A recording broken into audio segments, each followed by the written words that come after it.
Hi, and welcome back to a festive Run Till You Run. We've got Alice back for part 3 of our running psychology chat. This one is dedicated to imposter syndrome because we thought it was a big enough subject to have its own episode. So welcome back, Alice. It's lovely to be back.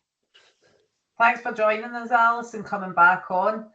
So picking up, and on Mike said, we're going to be doing this episode on imposter syndrome. What exactly is it and how would it show up in athletes?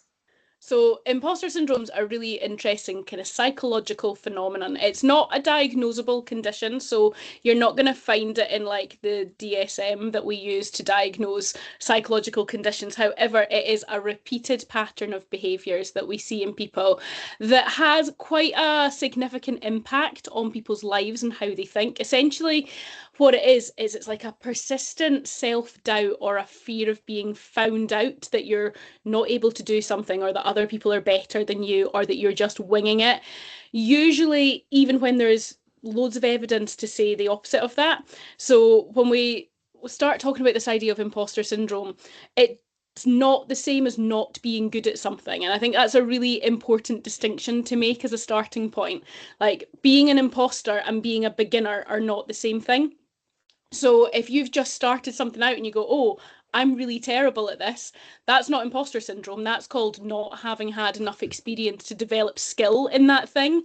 Imposter syndrome really starts to show up when we are good at something, when we do have competence, when we do have a bit of kind of evidence behind us that we can do something.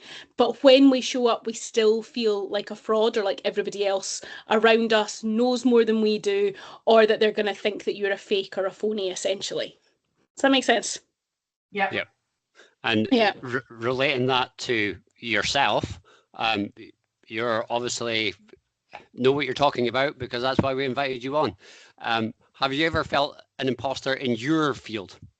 Oh, absolutely. I think it's such a common experience to have. Like in my day job, I speak in front of big crowds a lot, like big audiences. I'll find myself at conferences and I'll be the keynote speaker, or I'll be doing sort of leadership or management development training with sort of certain groups. And there's many groups I'm really super comfortable in. But then sometimes I'll be in a space and I'm like, I don't know anyone here, or there'll be a big name on the bill with me. And I'm like, oh, they're better than me because they've written a book, or because they've done this or they've done that. And it's really normal for it to creep in now and then.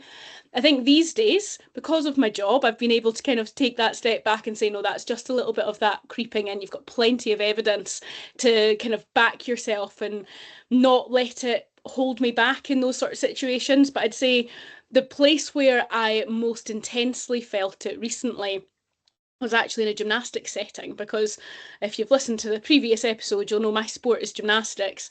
But I made a switch about 5 years ago, maybe not even as much as that, from one discipline to another. So artistic gymnastics, I knew it inside out. And then just the nature of having kids, and then my daughter starting a different club, she joined a gymnastics club that was a completely different discipline, which is like the basics of gymnastics are the same, but how it all works and the equipment that they use are different. So although I'm walking in there like, I really know what I'm talking about, I could teach backflips like in my sleep, all of a sudden in that environment, despite knowing what I'm talking about from a gymnastics perspective, I probably spent about a year going, everybody else knows more than me. And for about the first 6 months, they did, because they knew all the rules and all the ins and outs of it all. But even now, sometimes I'll find myself deferring to people that are kind of like team gym originals, if that makes sense. Like, that's their discipline that they've grown up in. So I think it's really common for it to creep in for everybody. In fact, about 70% of the population experience imposter syndrome at some point. So it would be weird if I hadn't experienced it at some point, I think. Do you think there's a reason why it happens? I think there's lots of reasons why it happens. I think some of it comes down to self-belief. Some of it comes down to identity. Some of it's cultural. You know, there are differences between how it affects different genders. Typically, women are more likely to experience imposter syndrome than men, or that's what the research was originally saying. Interestingly, now there's some stuff coming out that says men actually experience it just as much. They just experience it in a different way from women. Women are maybe more likely to vocalize it and have conversations with other women about it, whereas often men might not. But so much of it comes down to just how we see ourselves and how we compare ourselves to others. And I think we live in a world these days where there's constant comparison. Like, it's really easy to compare yourself to other runners or to other people that are doing your job or other people in your area or your field. So I think there's a great big combination of things that happens that result in why it happens. You know, like, it's not the same thing for every person that's going to make imposter syndrome creep in, and it might never affect somebody. And then for somebody else, they might experience it all the time in lots of different situations. So yeah, there's loads of different things that can impact when it crops up. Yeah, and you're saying about the male and female differences. So I'll internalize and not say anything to anybody, whereas Nikki will too much information and tell everybody everything, and she's not denying any of it. Do you think is it a personality trait, or is it male female? Is it because men tend to be that way? Yeah, I think when we look at it, when you split it up across genders, like, it was more prominent in a lot of the information, like the research, and it came from like women in management roles. You know, so you would look at women in a role where traditionally there maybe wasn't as good representation, and as a result you'd find them feeling higher levels of imposter syndrome. So we've got a bit of a skew in the data here, in that it was originally kind of reported as an experience more often felt by women, but that doesn't mean that men don't feel it. I think personality does play a big aspect in this, and there's definitely different types of personalities that are much more prone to imposter syndrome. So if you've got high levels of conscientiousness, for example, which is very highly correlated with being a bit of a perfectionist, there is a chance that some imposter syndrome is more likely to creep in than if you're really not very conscientious and don't really care what other people think, just by the nature of how the mechanisms in our brain start to process how we're interacting with the world.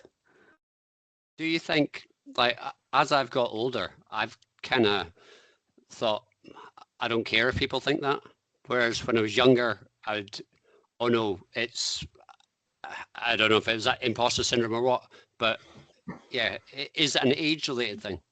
And so I think there can definitely be an aspect of age in this. Like, I think if you speak to people who are later on in their careers, many of them have gotten to the point where, like, I just don't really care what other people think anymore. No, and I think there is there's definitely an impact of this. I think it can go different ways for different people, though. Like, some people will age out of it and be like, oh yeah, I used to really worry what people think about me, and now I don't really care. The inverse of that is also really true as well. Like, you'll get some people that when they're younger were quite happy-go-lucky and didn't really care, and then as they've gotten further up through their career or have gotten older, they actually start to compare themselves more, because the disconnect between how confident or competent they feel in themselves and the people that they're surrounded with can have an impact. So if you're surrounded by people that you are very similar in skill and ability to, and there's a proven track record of that, you're much less likely to experience it than if you're surrounded by people that are a wee bit better than you, or you think they're a wee bit better than you. And it all comes down to this idea of, like, hierarchy of competence. Like, how competent are you in the space that you're in? Because again, it's teasing out, is it imposter syndrome, or am I just not good enough at what I'm doing yet? And that can be a really uncomfortable reflection for people to have, because some people don't like saying, I'm not very good at that yet. Other people are really comfortable saying, yeah, suck at that. Often, particularly for our Scottish listeners, we're quite good at being hard on ourselves and saying that we're rubbish at stuff, and much less good at saying that we're good at things. There's kind of this cultural phenomenon happens in Scotland, which I don't really know where it comes from. It's just that sort of Scottish mentality often, isn't it? But just simply the culture that we're in can have that knock-on effect as well. So to say that it's just age or just culture or just this or just that doesn't really get to the nitty-gritty of it, because it is, although there are certain ways that people feel in certain situations. Why they might feel that way in that situation could be affected by so many different factors. I think, sorry, Nikki, I'll let you talk in a second. I've got so many questions. I keep hearing, like, for example, we've got a 5-mile time trial in the club, and there's a young lad, Alistair, who he's only 15 or 16, and I keep comparing myself. Well, we're a similar-ish times. He's slightly faster than me, but I use the excuse, "Oh, I'm getting old," but I'm 30 years older. He should be faster, but I almost use that as an excuse. But in a way, that's pushing me forward to better myself. Yeah, I think there's like a happy spot here between being surrounded by people that are a wee bit better than you and that inspiring you and giving you motivation, and being surrounded by people that you believe are better than you and that killing your motivation. It's a conversation I have with parents a lot, actually, from a gymnastics perspective, because sometimes when you're grouping gymnasts together and putting them into teams and things like that, naturally you're going to have somebody in the team who is the best one or who is the most able. You'll have ones that are maybe at the lower end of that skill range, and some gymnasts, and it's the same in running, some gymnasts can really cope with being the best and that driving them on. Others hate being the best in their group and their motivation dies. Equally, you'll have people in that group who, being like at the lower skill range, will absolutely motivate them and get them going, and others will be like, oh no, everyone's better than me, and they'll absolutely flake out.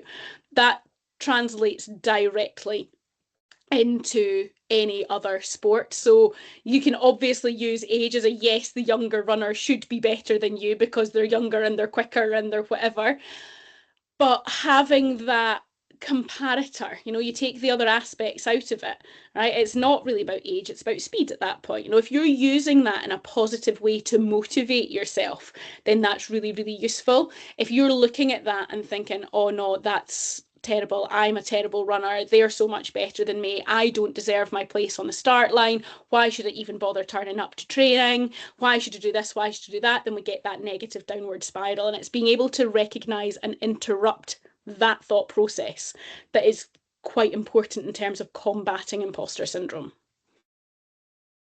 So that's a really nice segue on to one of the listener questions that we had. This was in the block from the last set of questions that we sent through, and I thought this one deserved a bit more attention on its own episode. So the listener had texted in, training with better runners. And we have a lot of club athletes that listen to the show. You feel like a loser when you were at the back of the pack. Should you stick with it to improve, or lower your bar, or go to a different more social running group? I think that completely comes down to what the purpose for your running is. Like if you are there to be a social runner, have a nice relaxed run where you are chatting to some folk and getting that social interaction and just feeling really good for having gone out and done it, then that's going to give you a completely different take on this question than if you're there trying to improve because you've got a particular time in mind, or you've got a particular event in mind, or you're working towards something where you need to beat a particular cutoff or something like that. So I think that comes down to trying to work out what your goals are. Because if you are quite happy having people around you that are better, that are pushing you, that are challenging you, and you're using that in a way to make you turn up and maybe do that extra strength and conditioning session at home, or do that mobility after your run so that you're just a little bit looser and a little bit happier when you go for your next run, if you're willing to put in 5-10% more effort as you're going up that hill in order to keep up with them, and you're willing to sort of push through that pain barrier a little bit in order to improve your performance, then you want those people around you that are gonna keep you going. Like, some of us like to be chasers. I think we had this conversation the last time, Mike. Like, some of us like to be chased and some of us like to be setting the pace. If you can look at people around you that are a wee bit better than you and stick with them and push yourself harder, then you're going to improve. if your motivations are just to have a nice time and get yourself moving and go for a run, chances are your just a nice run is quicker than somebody else's just a nice run, and they're looking at you going, I can't keep up with you.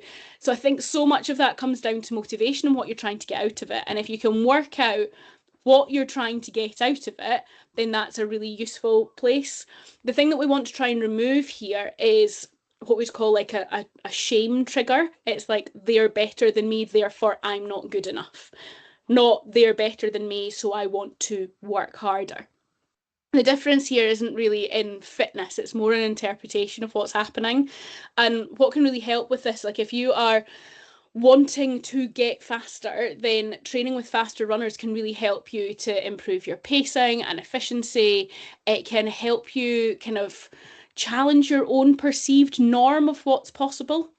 You know, like there's the whole like big fish, small pond theory. If you're the fastest kid at school, you know, then everybody's always going to go, oh my God, you're so fast. But if you then go along to a club event and suddenly everybody else is faster, or you graduate out of that and you go off and you start running with a running club and there's other people that are faster than you, like for the majority of us, like there's only a tiny percentage of people that are the fastest.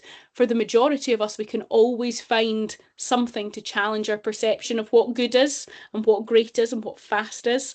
So you can really build confidence through exposure, but it's important like that if you're like in the early part of this journey, you don't want to be going out with the fastest lot in your club, because you're going to be blown out your arse, to be honest with you, and then you're going to hate it. And if you hate it, then you're not going to like turn up the next time to enjoy it.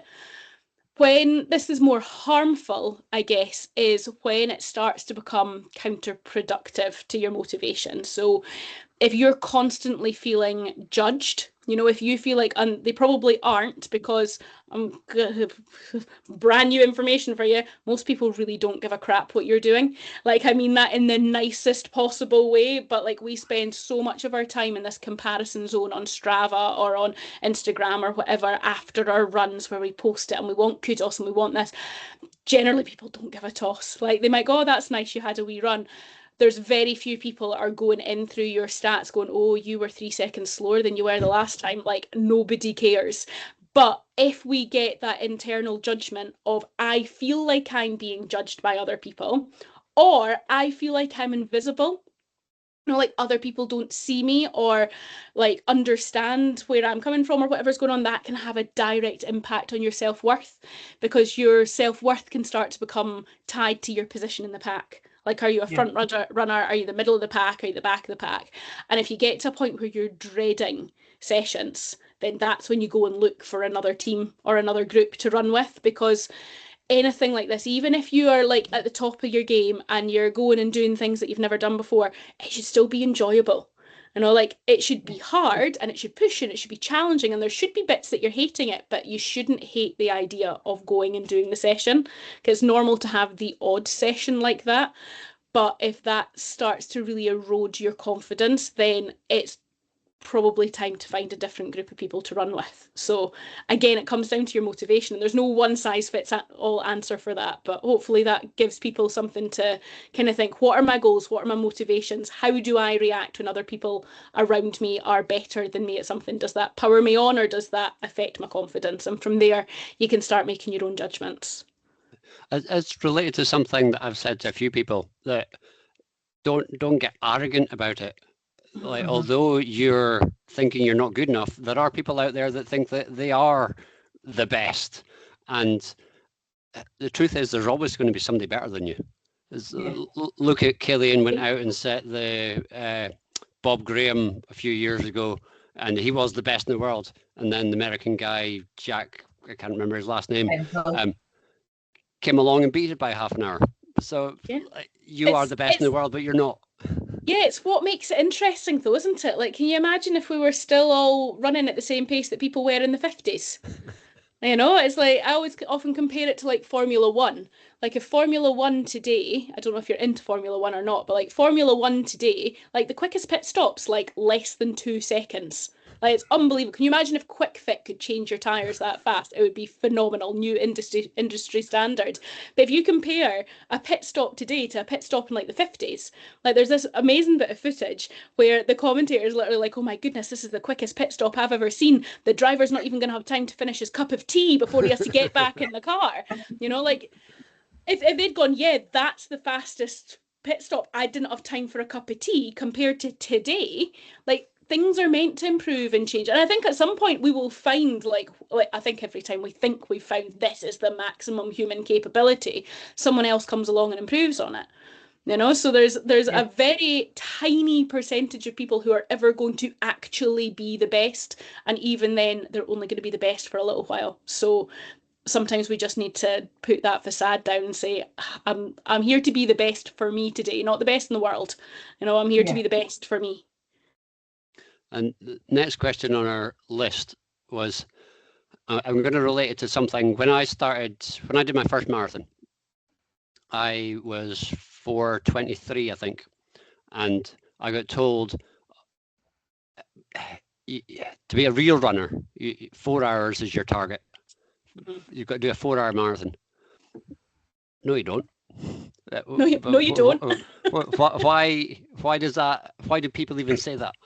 Yeah, I think there's this like weird conception around, oh, you have to, if you're only a real runner if you do this or if you do that. And it really comes down to like identity threat is what we would call it. So this is when identity is like defined by an external thing, like a marker rather than a behavior. So it means that you kind of get stuck in this thing of always feeling like you're not quite good enough because somebody else out there is saying you're only a real runner if you've got a sub 4 hour. But then once you get into the 4 hour club, it's like, oh, you're only a real runner if you're sub 3:45 or sub 3:30 or sub 3. And then you're into like crazy territory where it's like, oh yeah, we need to get down to like 2:10. It's like, okay, let's all go and run in the Olympics, shall we? Right? Like running as a culture often reinforces this in itself, though, because we celebrate speed and distance and toughness. You know, like that's what the ultimate currency in this is from a performance perspective. Right? And I think whenever we start looking at things like celebrating speed or distance or toughness, you have to put into that mindset that that's what it looks like at a performance level. Not everyone is a performance athlete. And it's the same as not everyone is a performance swimmer. I swim every day, but I'm not a performance swimmer, but I'm still a swimmer. You know, I still physically get in a pool every day and swim up and down. Just because I'm not trying to get into the Olympics doesn't mean I'm not a swimmer. I have gymnasts that will never make it into a Scottish or British pathway. That doesn't mean they're not gymnasts. So I think this really comes down to what does it actually mean to be a runner? You know, like these are imaginary thresholds that we have invented, you know, like pace, you have to go at this pace in order to be running. Now, granted, there's a difference between walking and running, so much so that they're separated into different sports at a performance level. Power walkers in the Olympics are probably walking faster than I can run, right? But that doesn't mean that pace is the thing that defines whether you're not or not you're running. It's a different stride, it's a different movement. No, you're only a proper runner if you've run a marathon. Right, well, I've run a marathon, right? It was hideous. I hated every second of it. It took me about 6 hours, and I think I've run about 4 times ever since. But I've run a marathon. Right, therefore, I'm obviously a much more committed runner than somebody that's only run 5K. It's nonsense. Right, distance doesn't define whether we are or aren't something. I think the other one is a total like bragging rights thing of like a certain weekly mileage. It's like, oh well, I do 60 miles a week, I do 8. Oh, they've done 100-mile week. Most people don't run that far regularly.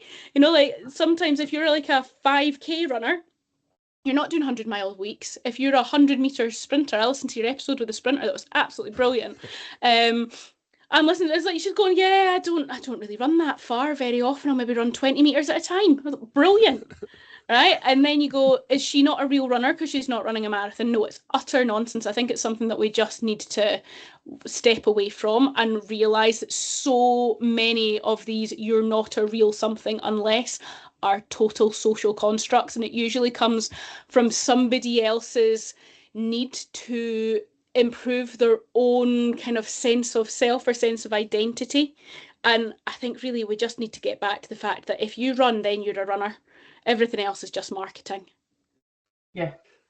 I think the problem that, and there was a problem with us that had about sprinting training only doing 20 meters, is we couldn't get over the fact that you were able to only do 20 meters.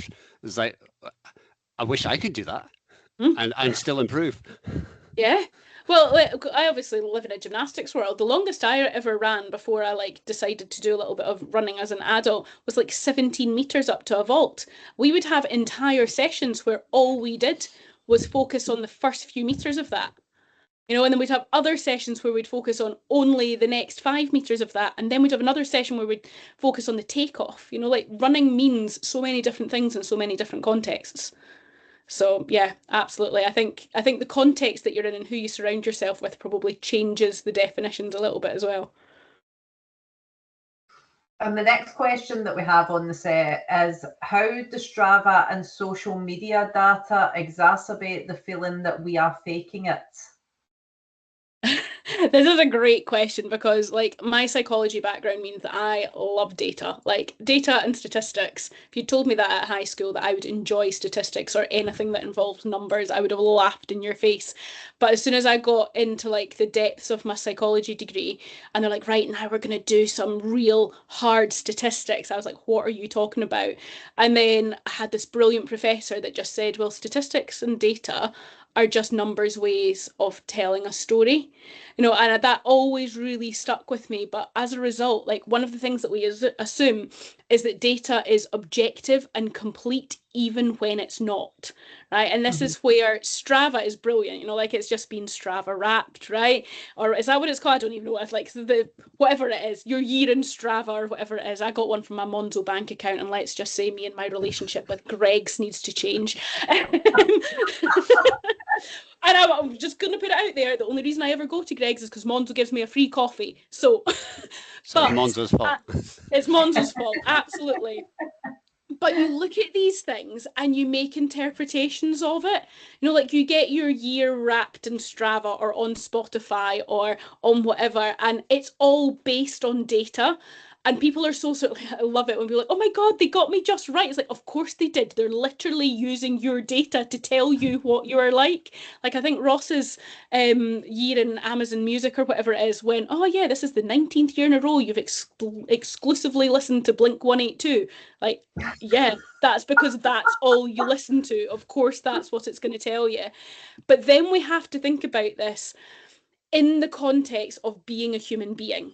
Right? When we use something like Strava or any sort of social media, humans have this real bias towards numbers, like I said, because we think it's objective. The thing with platforms like Strava is that they remove all of the context from your run. You get your figures and your map, right? You get, this is how fast you were out, this was your moving time or whatever it was. What it doesn't tell you is, how well did you sleep last night? Did your kid have you up at 4 o'clock in the morning with an ear infection that affected how much energy you had today?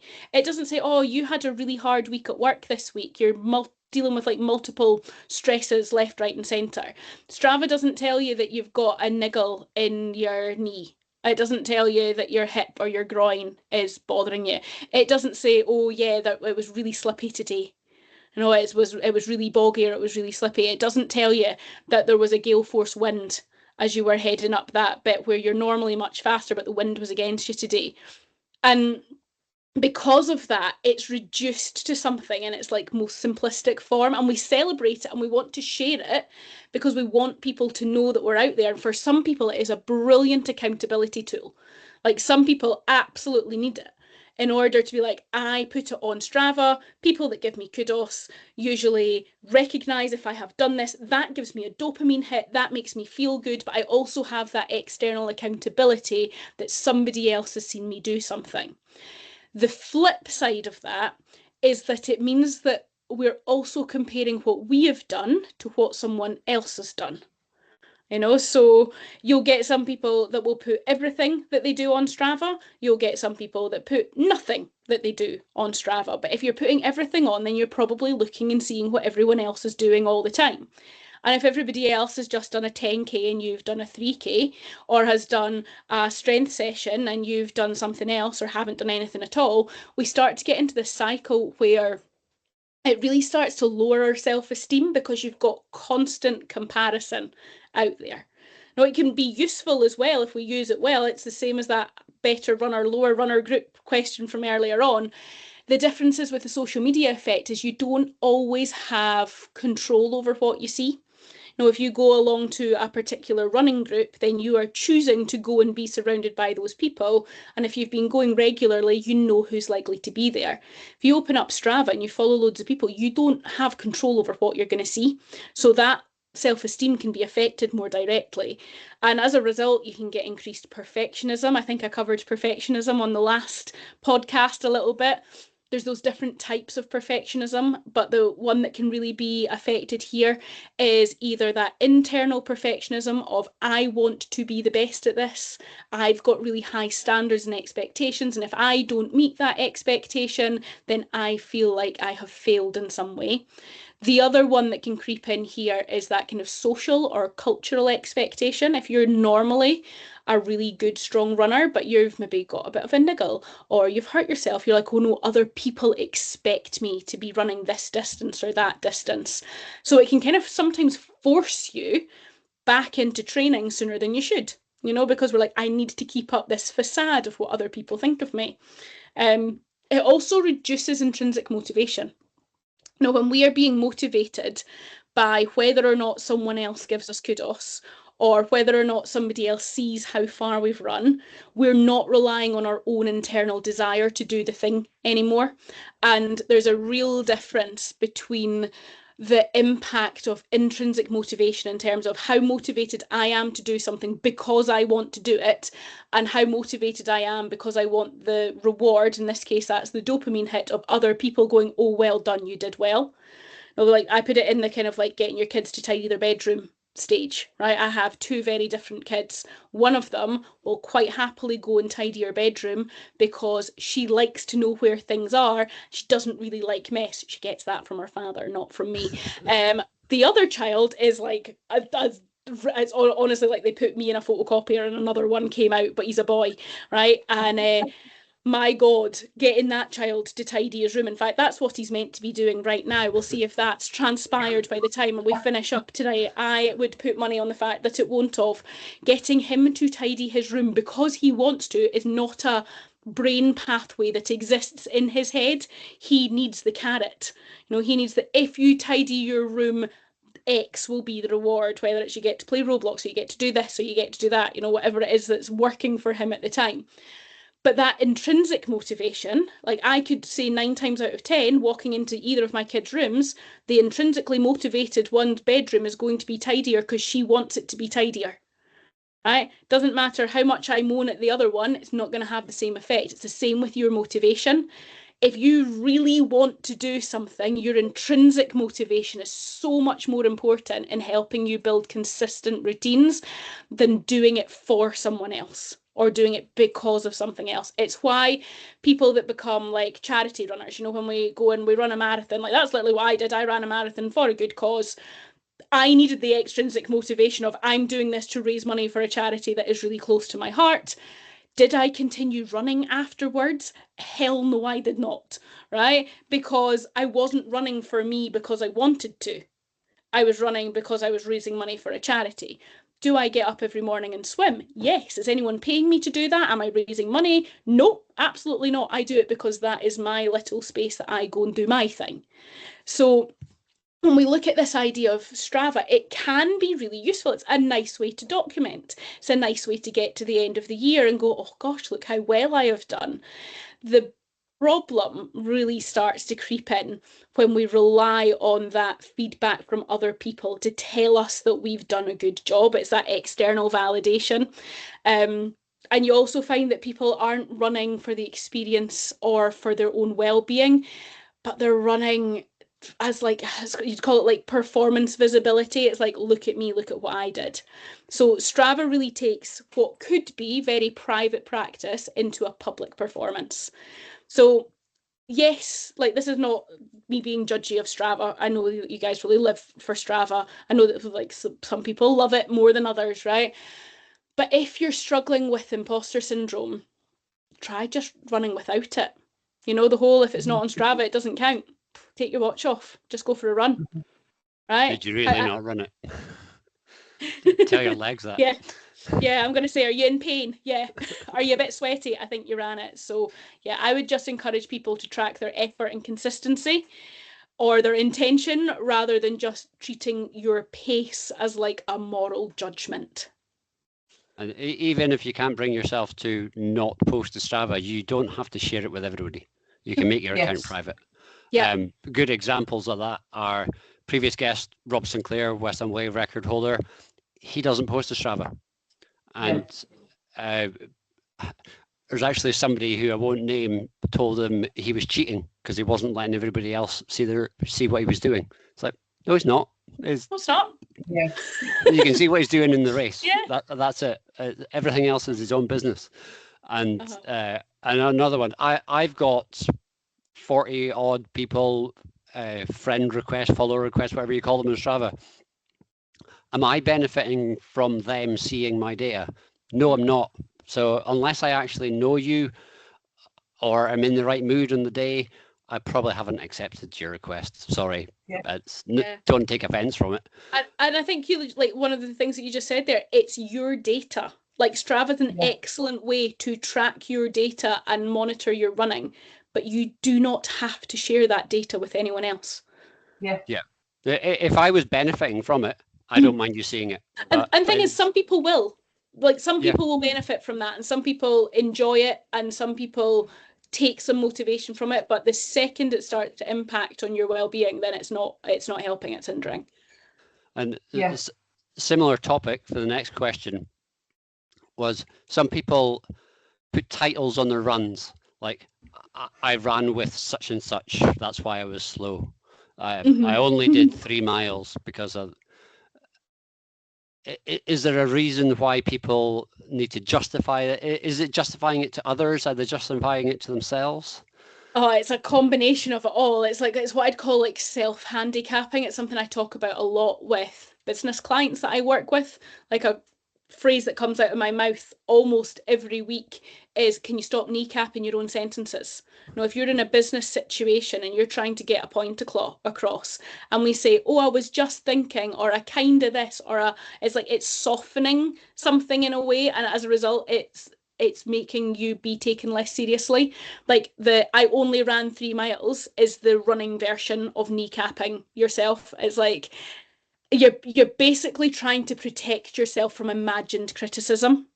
Like you've already imagined that somebody has judged you, and because you already feel like somebody else who has judged you has made that judgment, you're justifying why you did or didn't do something, and it's utter nonsense. Like and I say that really flippantly. If you're a listener and you're going, oh my god, I do that all the time, right? New Year's resolution, stop it. Like stop justifying yourself in any situation. It's this idea that like so much of it's like social conditioning. So a lot of us have learned that, or have a misconception that being confident and owning your achievements is being arrogant, and it's not the same thing. There's a difference between being arrogant and being confident, and I think we covered this in the last podcast, but that social conditioning has a direct impact on how we talk about ourselves. So if we're worried that people are going to think we're arrogant, then all of a sudden we are going to undermine ourselves and what we say by going, I only ran 3 miles. Instead of going, I ran 3 miles today, it was a great 3 miles, or I ran 3 miles today, hated every second of it, but I did it. You know, like being able to celebrate what has happened in there is really important. And I find like in a sporting environment, our space is so dominated by comparison. You know, like especially I think it's shorter distances even more so. You know, like the question of what was your marathon time is such a weird one, right? Because most people are like, really doesn't matter, I got to the end. The majority of marathon runners, unless you're in the elites up the front, it's like, I got to the end. It doesn't matter if it took me 3 hours, 4 hours, 5 hours, 6 hours, as long as I got there, it's fine. But in the shorter distances, it's what's your 5K time? I'm embarrassed by my 5K time because like in my head, like that's horrendous. I used to be able to run so much faster. I honestly think if I went and did a 5K outside right now, first of all, I'd probably vomit in a bush, but then it would take me 45 minutes, I think, at the minute. And Mike, you're gonna look at me like, aye, right, I could knock that out in whatever, right?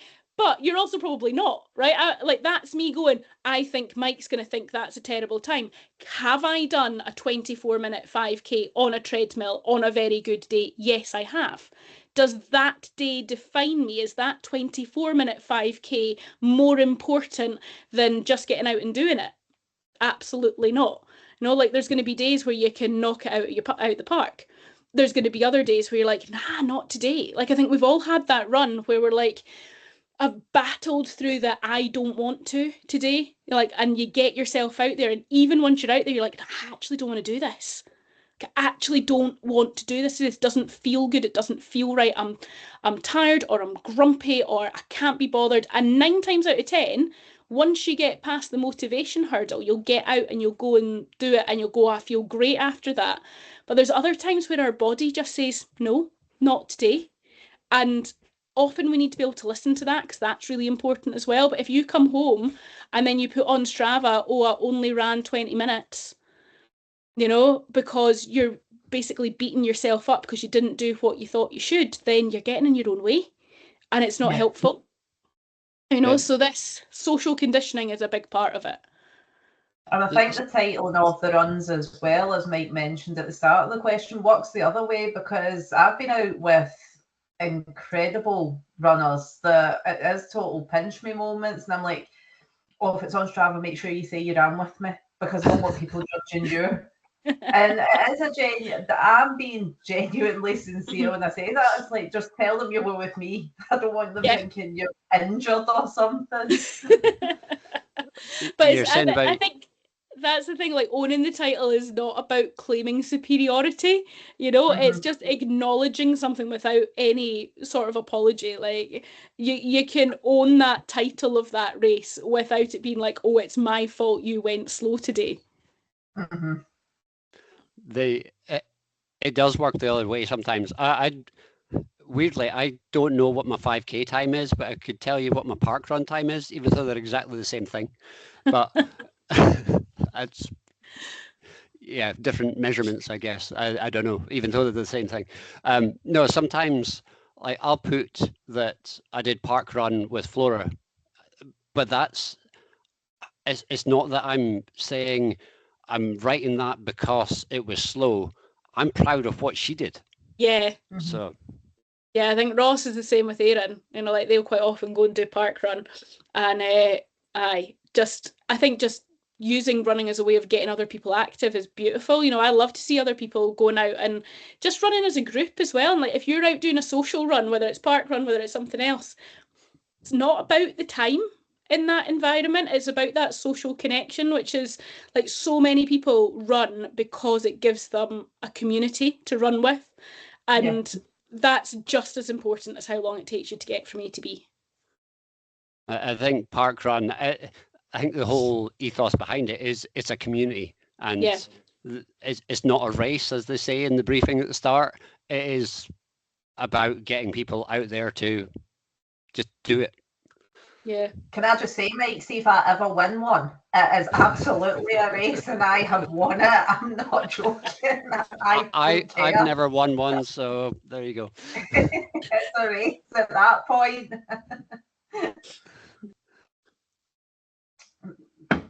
So moving on, is imposter syndrome in running usually a carryover from other areas of life, such as work, or is it more specific to sport? I think this is a great question, and annoyingly the answer is both. There's different types of imposter syndrome. So you've got one which is like a trait, right? This idea of like imposterism almost, which is more of a trait that we'd have linked to our personality. It is directly linked to perfectionism, people-pleasing behavior, a fear of failure, like those types of traits that people might have with them. And if you've got that trait and that's kind of an inherent part of who you are, chances are you might experience these feelings in any field that you find yourself in, whether that's social, whether that's work, whether that's sport. You also, however, get domain-specific imposterism. And this is generally triggered by a new environment or a space that you're in that has unclear standards. So if you are moving into running and you're quite new to it and you're at your first park run or you're at your first race and you're looking around, it's a new environment, it's quite normal to stand on that start line and go, everyone else is better than me, they all know what they're doing, right? But those traits can carry on throughout your kind of your running career. Running is especially kind of fertile ground for the domain specific type of this because progress is so public, particularly because of Strava or events, or if you go and do events and those race times are published and there's medals for the ones that do well, like that progress is really public, so people can go and see how you actually did.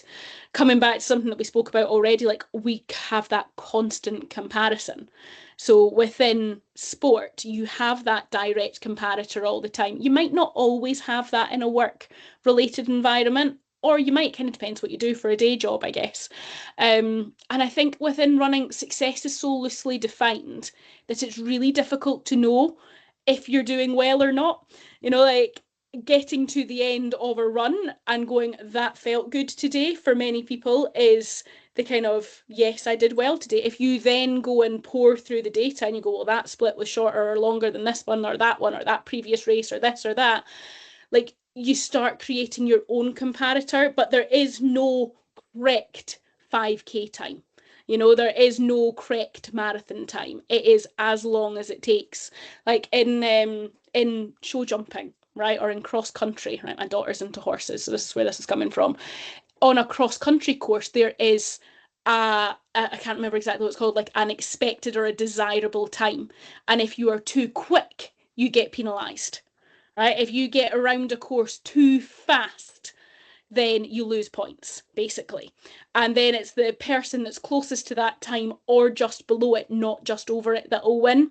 So like within that space, there's a really clear expectation of this course should take you about this length of time.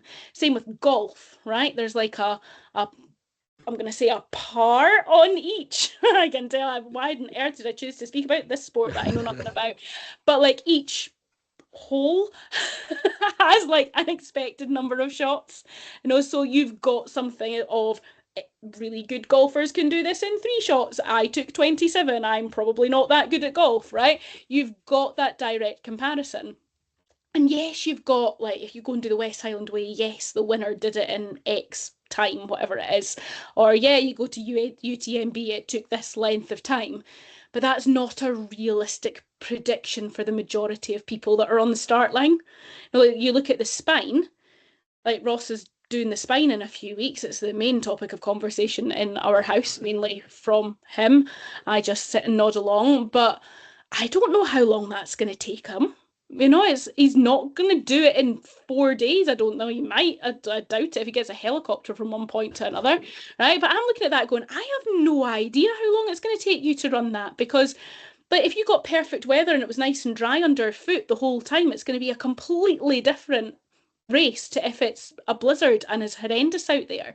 So because good is so loosely defined for the majority of runners, it's really easy for us to slip in to this sort of mindset of everyone else is better than me, or how do I know if I'm doing well enough, or somebody else is always doing better. So I think it's important to point out that sport for many people often becomes the place where a wider self-doubt can play out physically. So if you put yourself in a space like sport, where there is an element of competition or an element of performance, if you have those self-doubts that are sort of sitting under the surface already, they're more likely to come out in this space, because you have all of those comparator aspects sort of about in the background. So if you're experiencing imposter syndrome at work and in sport, there's probably something else going on underneath the surface as well in terms of how we see ourselves. And this is where I again come back to the fact that about 70% of people experience imposter syndrome. Now, the difference, the problem is, or the challenge, I guess, is that we don't all talk about it enough. And therefore, we all think we're suffering alone. Whereas as soon as you start to have conversations about this stuff, whether someone is at the top of their game or are brand new into something, people tend to have the same types of thoughts or feelings. So it's a bit of both. It's a really annoying answer. I'm sure I did this like 500 times in the last one. Did I not start almost every answer with "it depends"? Today, the answer is both.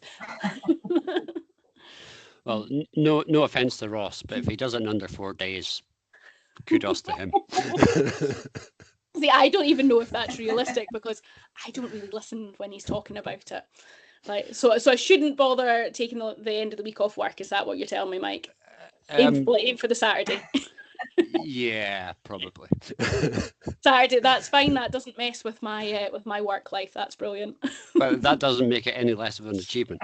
Absolutely not. And I think actually, in some ways, if you can, I think we covered this when we were talking about the West Highland Way the last time as well.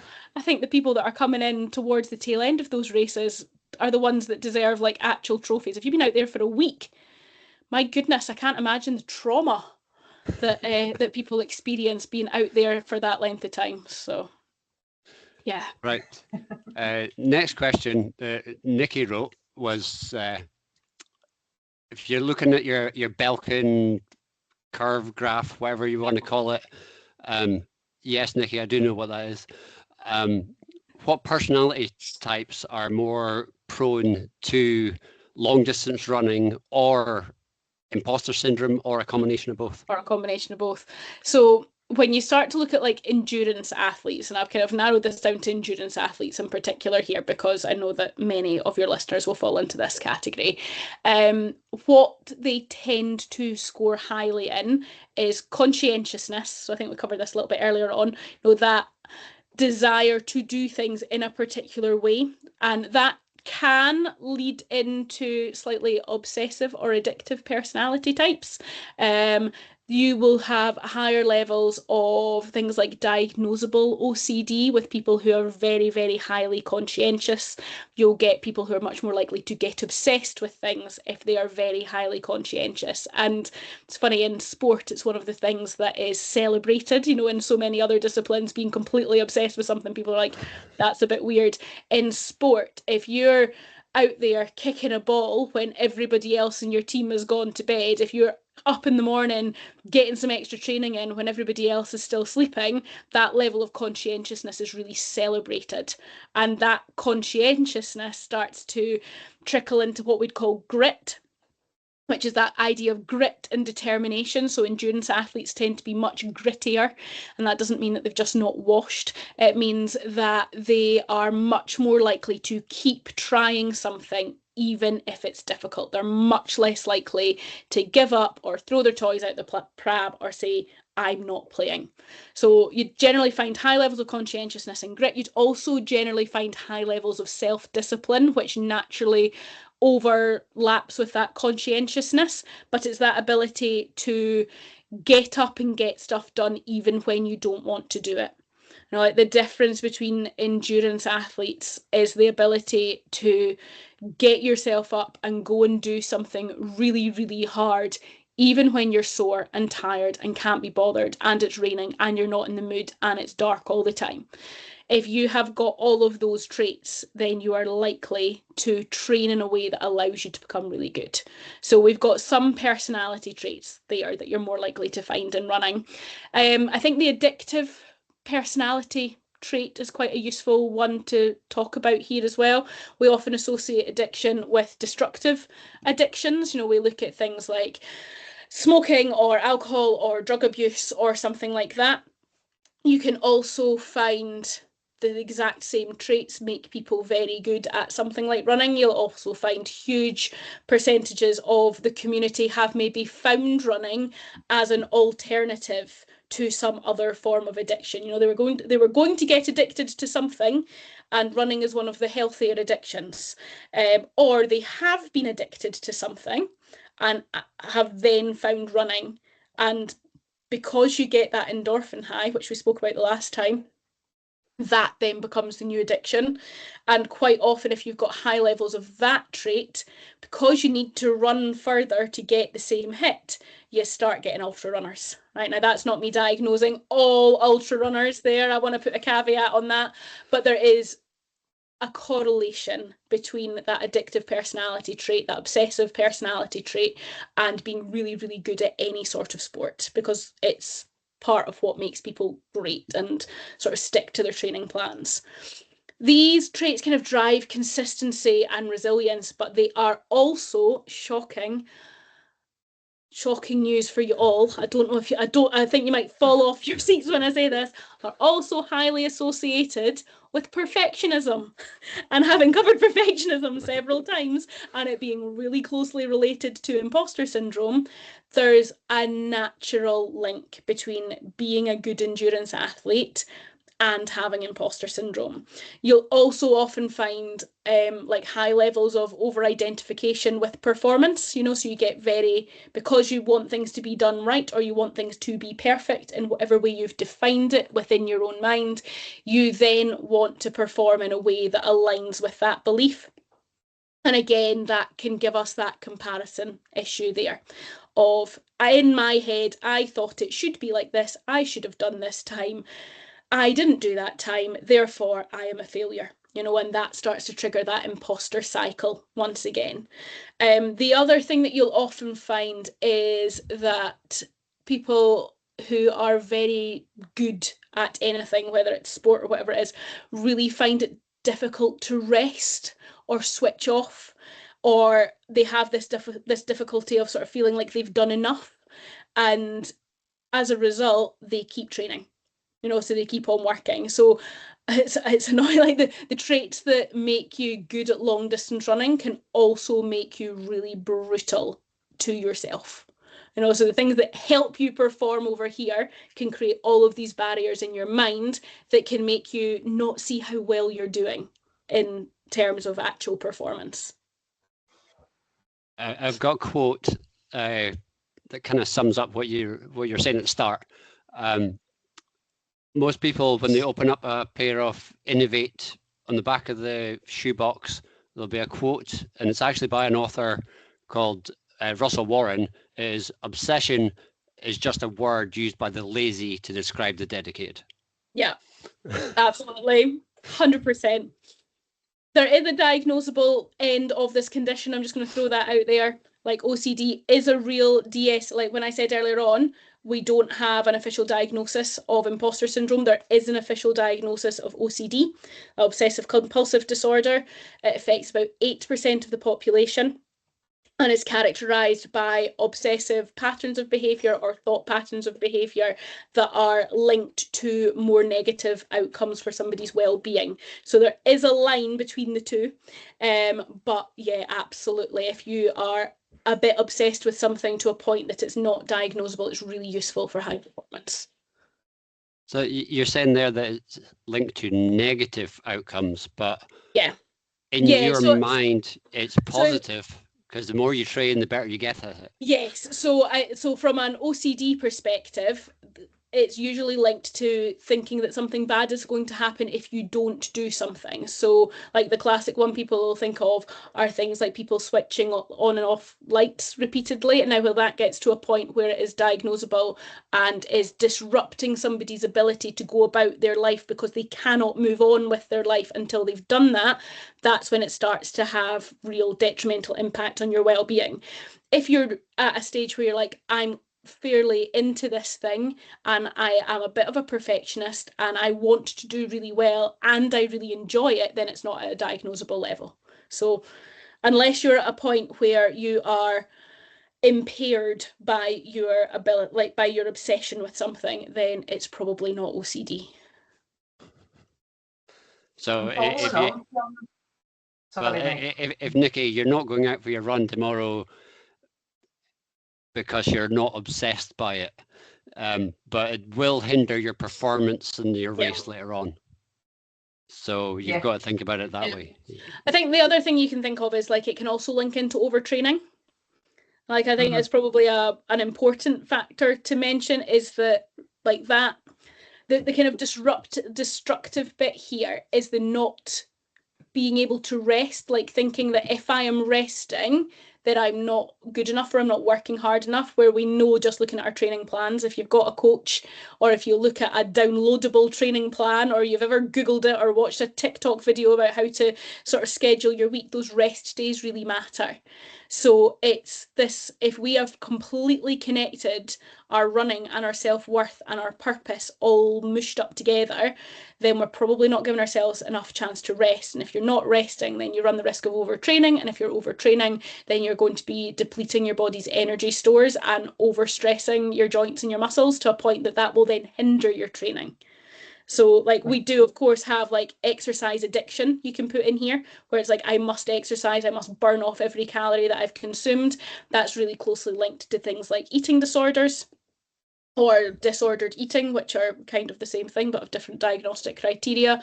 So there is a line between obsession that is destructive and obsession and determination and discipline that's helping you reach your goals. Yeah. And following on from that, when a runner does get injured and they feel like an imposter because they're not running, so how would they maintain that identity, whether you're a runner or whatever other sport you would do, without doing what it is you would do, like running? Yeah, I think the thing about injury is it disrupts routine.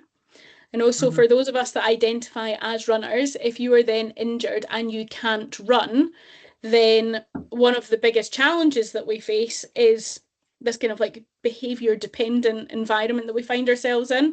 Is like, if I define myself as a runner and I can't run, then am I still important? Am I still worthy? Am I still part of my social circle? Like, how many of you have had a friend or yourself that's been injured, and as a result you feel like you're missing out because you can't go to running club, or you don't have that level of community, or you get jealous because other people can run, and then you get annoyed with them even though they've not done anything wrong? You know, this is where Strava plays a role again. If you're injured and you're scrolling through Strava of what all these amazing things everyone else has done, and you're not able to do it, you're going to get really annoyed and really angry.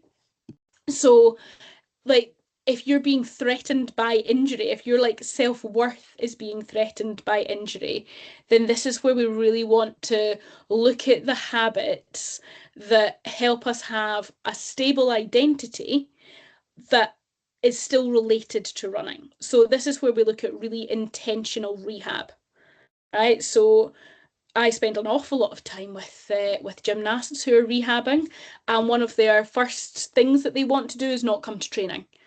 And it's like, oh, there's no point in me coming to training because I can't do this or I can't do that. It's like, yeah, you can't do that or that, but you can do this and this and this and this and this. Like, one of the best things that ever happened to me as a gymnast was a broken ankle, right? That sounds ridiculous, but as a result of breaking that ankle, I spent a huge amount of time on bars because I couldn't do anything else, right? And because of that, I got so much better at bars than all of my peers because it was the only thing that I could do. So we need to not look at injury as, oh no, I can't run. We need to look at, right, how do I rehab in a way that builds on all of my strengths? How do I, if I'm looking at myself and I'm thinking, do you know what? I could be doing so much more strength work, so much more mobility work. I could be on an exercise bike. I could get myself on a Stairmaster. You know, I can be doing all of these things that are intentionally going to help me get stronger so that when I can run again, I'm not starting from zero. Like, the worst thing that can happen when you're injured is you go, well, I'm not playing anymore. I'm not doing anything. Right? I'm not doing, like, I was running a bit more in the summer and then I slipped a disc in my back. Right? I'm post-gymnast.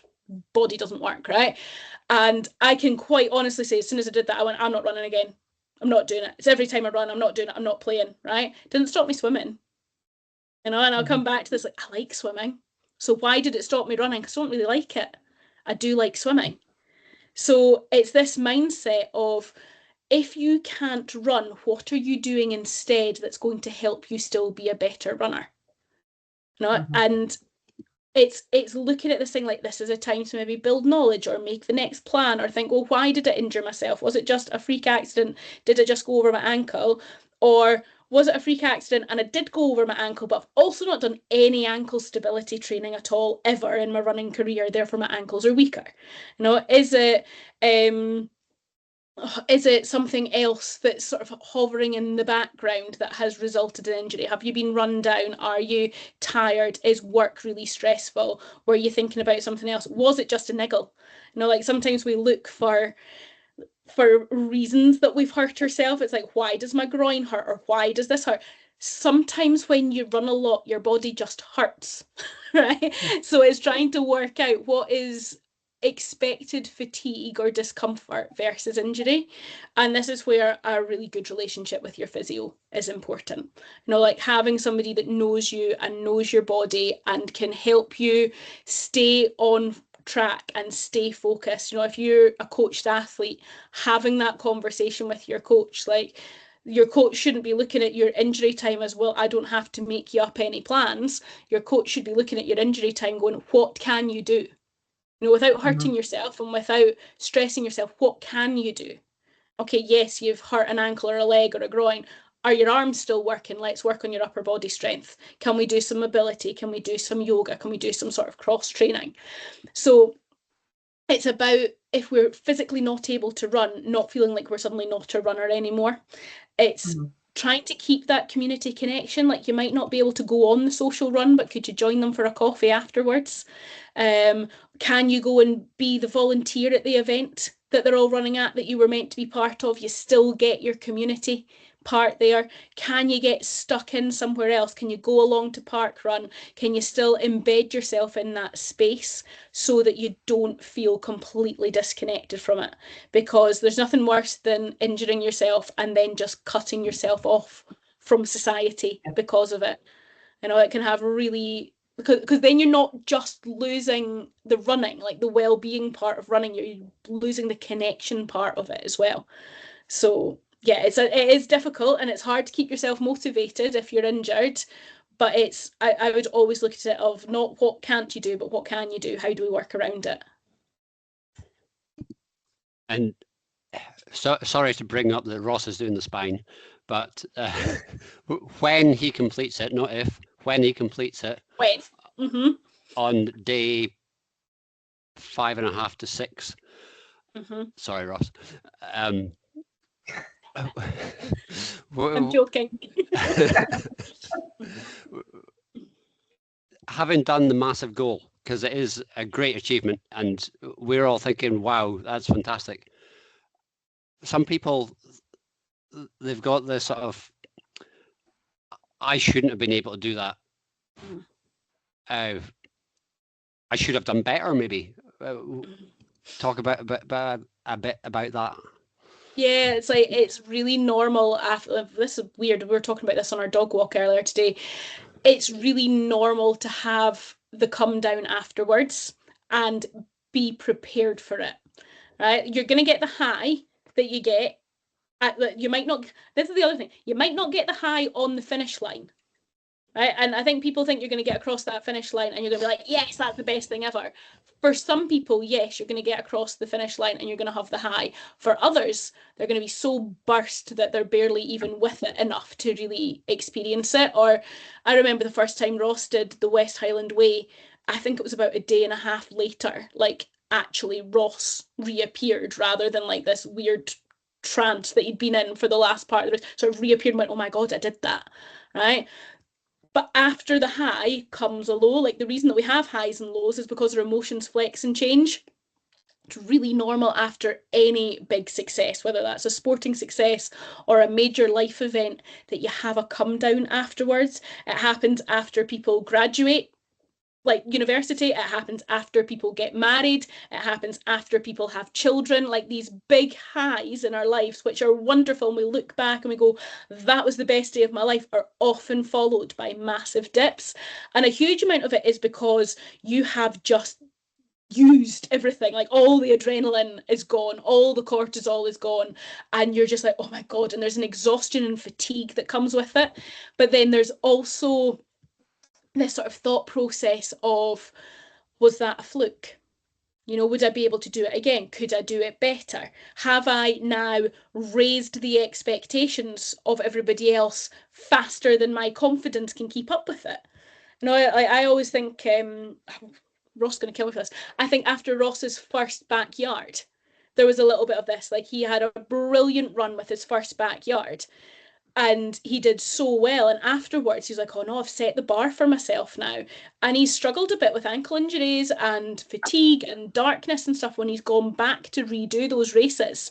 And some of it is because we then start to be like, well, I should be able to do this because I did it before, right? Whereas when you sometimes come into something, there's no expectation on you to do well, then it's easier to go and be the underdog and surprise people. So there's this like really complex interaction that happens when we achieve something that might not just affect how you feel for the next few weeks. It can affect your performance for a much longer time because you then carry this weight of expectation. Like, I already know that the few weeks after the spine are going to be weird in our house. Like, it has been like, talking about obsessions, it's been an obsession in this house for the last year.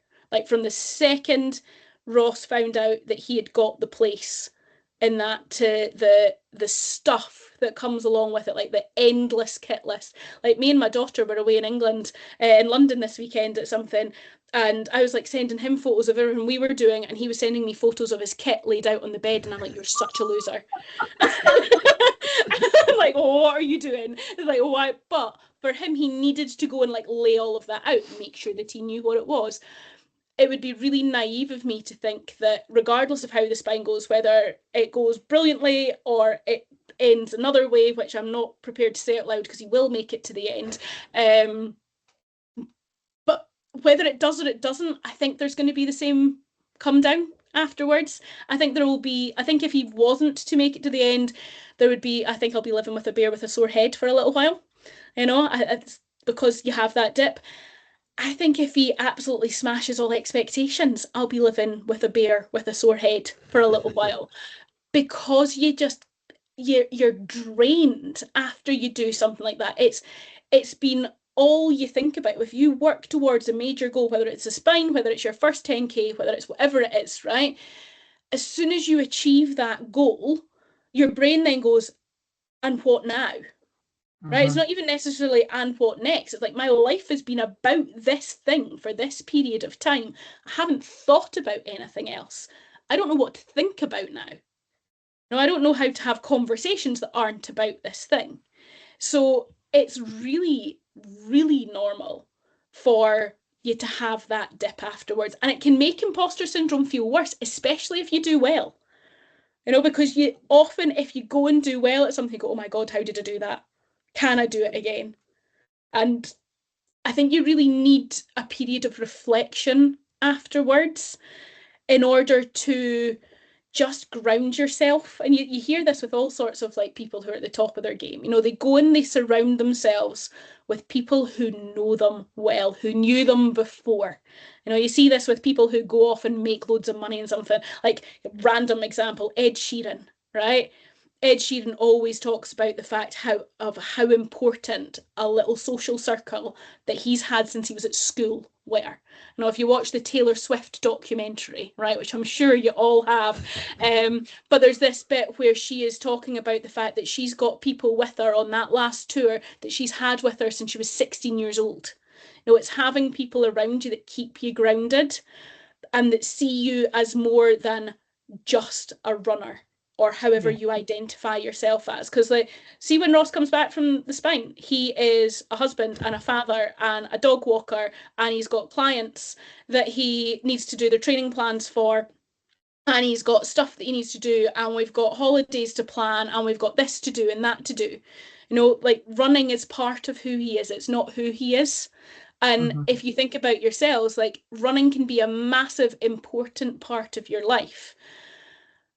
But it's not all that we are. Because if it's all that we are, then if that thing goes away, or if you achieve something, then the dip is really, really scary. So like when we look at this from that imposter syndrome perspective, it really comes down to this idea that if we achieve something great and don't take time to reflect on it and actually say, no, I did deserve that because I worked really hard, I put in an awful lot of effort, even when I didn't want to, that can then start to increase the pressure for future performance rather than relieve it. So you need that period of reflection. And yeah, you just kind of have to roll through it as well. Like, I imagine both of you have experienced this at some point, and you kind of just have to roll with it a little bit. Like, emotions are not meant to be horizontal and flat. The reason that we know what joy feels like is because we know what sadness feels like. The reason that we know what excitement feels like is because we know what disappointment feels like. Like, we need this whole big world of emotion, like being like, I always come back to this idea of happiness. Like, people pursue happiness all the time. If you were happy all the time, you wouldn't be happy, you'd just be existing. If you felt that thing all, it's the same as like conversation that I have with my children quite regularly, especially in December when apparently chocolate is a breakfast food, right? But it's that thing of, if you just eat chocolate all the time, you're not going to appreciate the chocolate. Yeah. No, if you do that thing all the time, you're not going to appreciate it when it's special. So if you put all that effort into something and you achieve something, you need to give yourself space to go, that's bloody brilliant, I did a great job. And then it's okay for the shine to fade a little bit and you go, oh, okay, right, what's next? So I think a bit of self-compassion in there is important. And of course, having a very supportive wife. Well, that does make all the difference. So carrying on with that spine theme, as we know, because it is in 3 weeks, am I right? Yeah, something horrible like that, yeah. What do you mean you haven't got it tattooed on your mind? No, it's interfering with my life enough that I know exactly what day it is. There's going to be a lot of those runners on that start line, on all the spine start lines. There's more than one race for those of you that don't know the format of spine. When they are standing there waiting to go, how can they help them, their own self-talk, to combat the fraud feelings that they shouldn't be there when really we all know they should? Yeah, I think especially if you're standing on a start line of that magnitude, first of all, the first thing you have to do is you have to respect the race, and you go, like, this race is hard, it is long, and that's why you're interested in it. If it wasn't hard and it wasn't long, you probably wouldn't be bothered. If it was a wee walk in the park and anyone would do it, you wouldn't have spent the last year of your life getting ready for it. You wouldn't have spent the last year of your life obsessing over it. You wouldn't have spent the last year of your life comparing the weight of different types of sleeping bags. You wouldn't have been worrying about what it means to have a particular type of lining inside of something, because you're there to take on something big. Nobody deserves a finish line. A finish line is not an entitlement, right? Like, you're not entitled to finish the race. You have to work to finish the race. You are delusional if you are standing on that start line thinking it's going to be easy, right? It shouldn't be easy. It's one of the toughest races out there. It should not be easy. So it is, as a result, completely normal to go, I'm a bit scared. This is going to be really hard.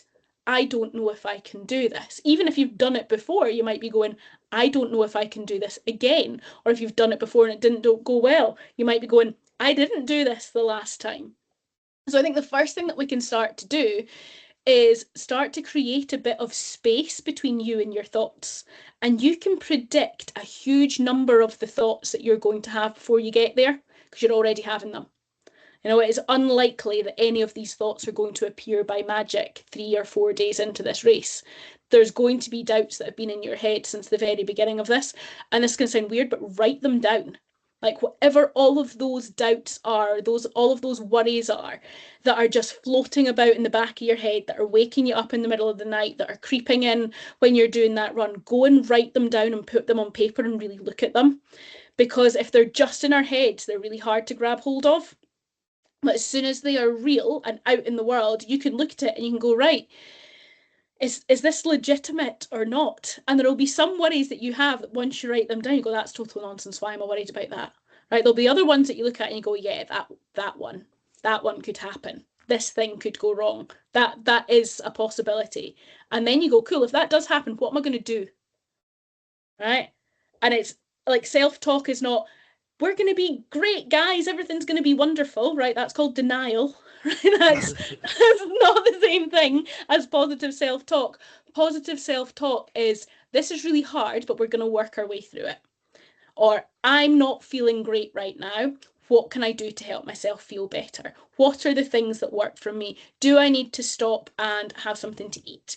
Do I need to change my shoes? Do I need to wash my face? Do I need to clean my teeth? Do I need to do this, do that, the next thing? It's having almost like an action bank for each of those thoughts that are going to come into your head. Do you need to go into a phase where you just count your steps for the next 20 minutes?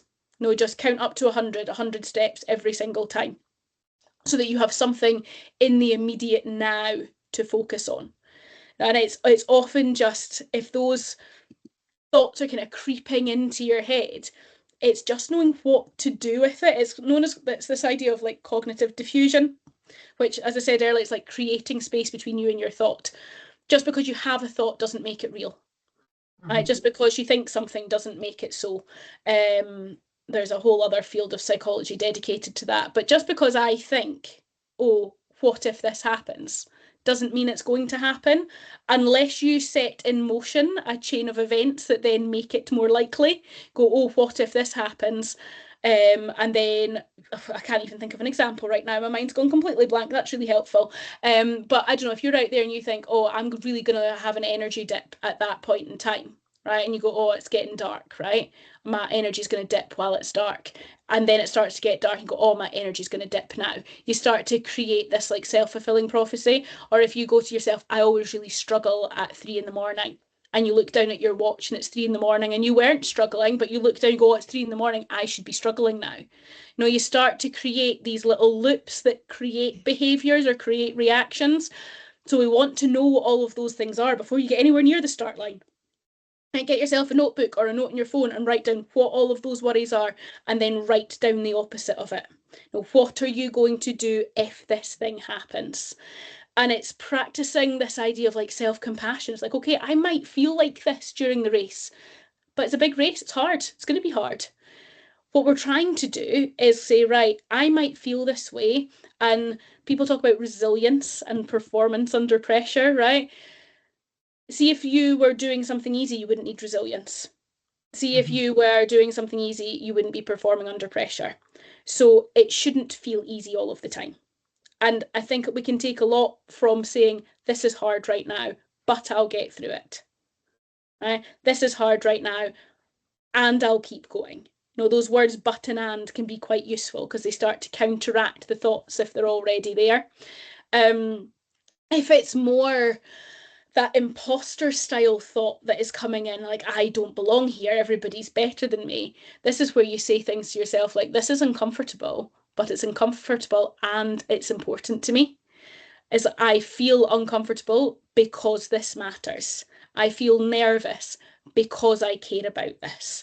If you're thinking something like, everyone else is better than me, everyone else has worked as hard as me to be here. You know, it's those little swaps in thinking can be quite helpful. Things like, I can't keep this pace, right? Okay, let's just keep going till that next marker, whether it's a tree or a wall or a gate or whatever. And it's breaking it down into smaller chunks. Like, I think if you're standing on the start line of a race like this and you're at mile 1 and you're worrying about how you're going to feel at mile 260, then you're worrying about the wrong thing. You know, you need to worry about the mile in front of you, not the mile that you're yet to get to. And it's often just one foot in front of the other. And it's something I say to a lot of our clients all the time, because they ask this question all the time. It's like, it's just putting one foot in front of the other.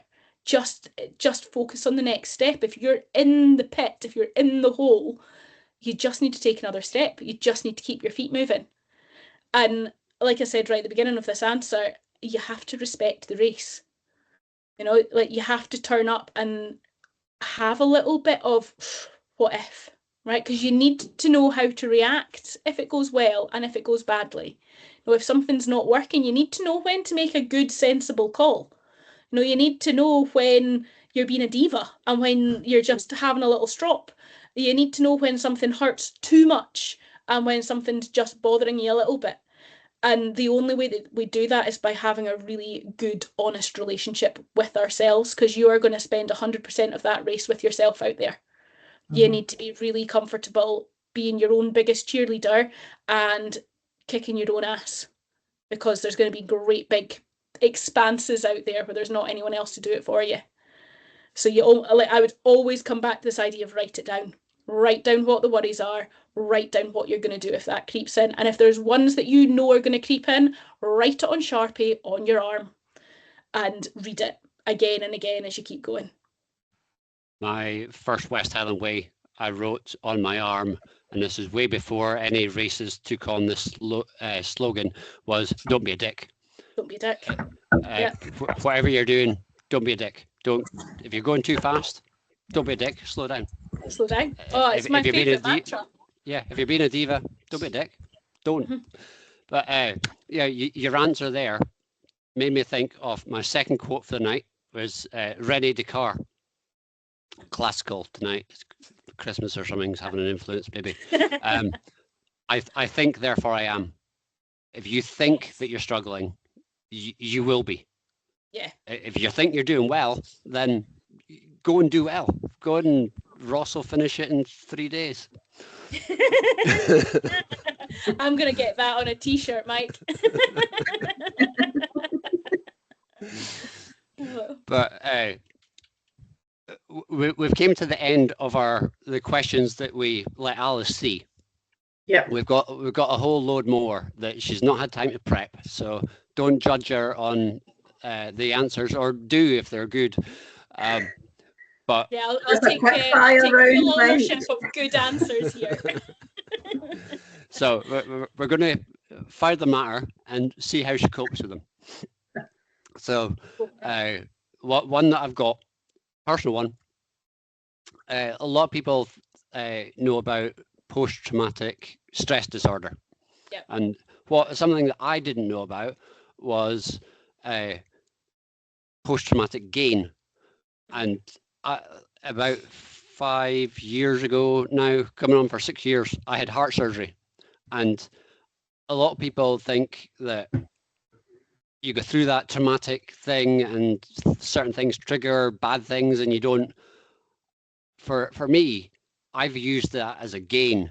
It's been, I went through that, I survived it. So if I can survive somebody holding your non-beating heart in their hand, then I can survive a race. This doesn't hurt.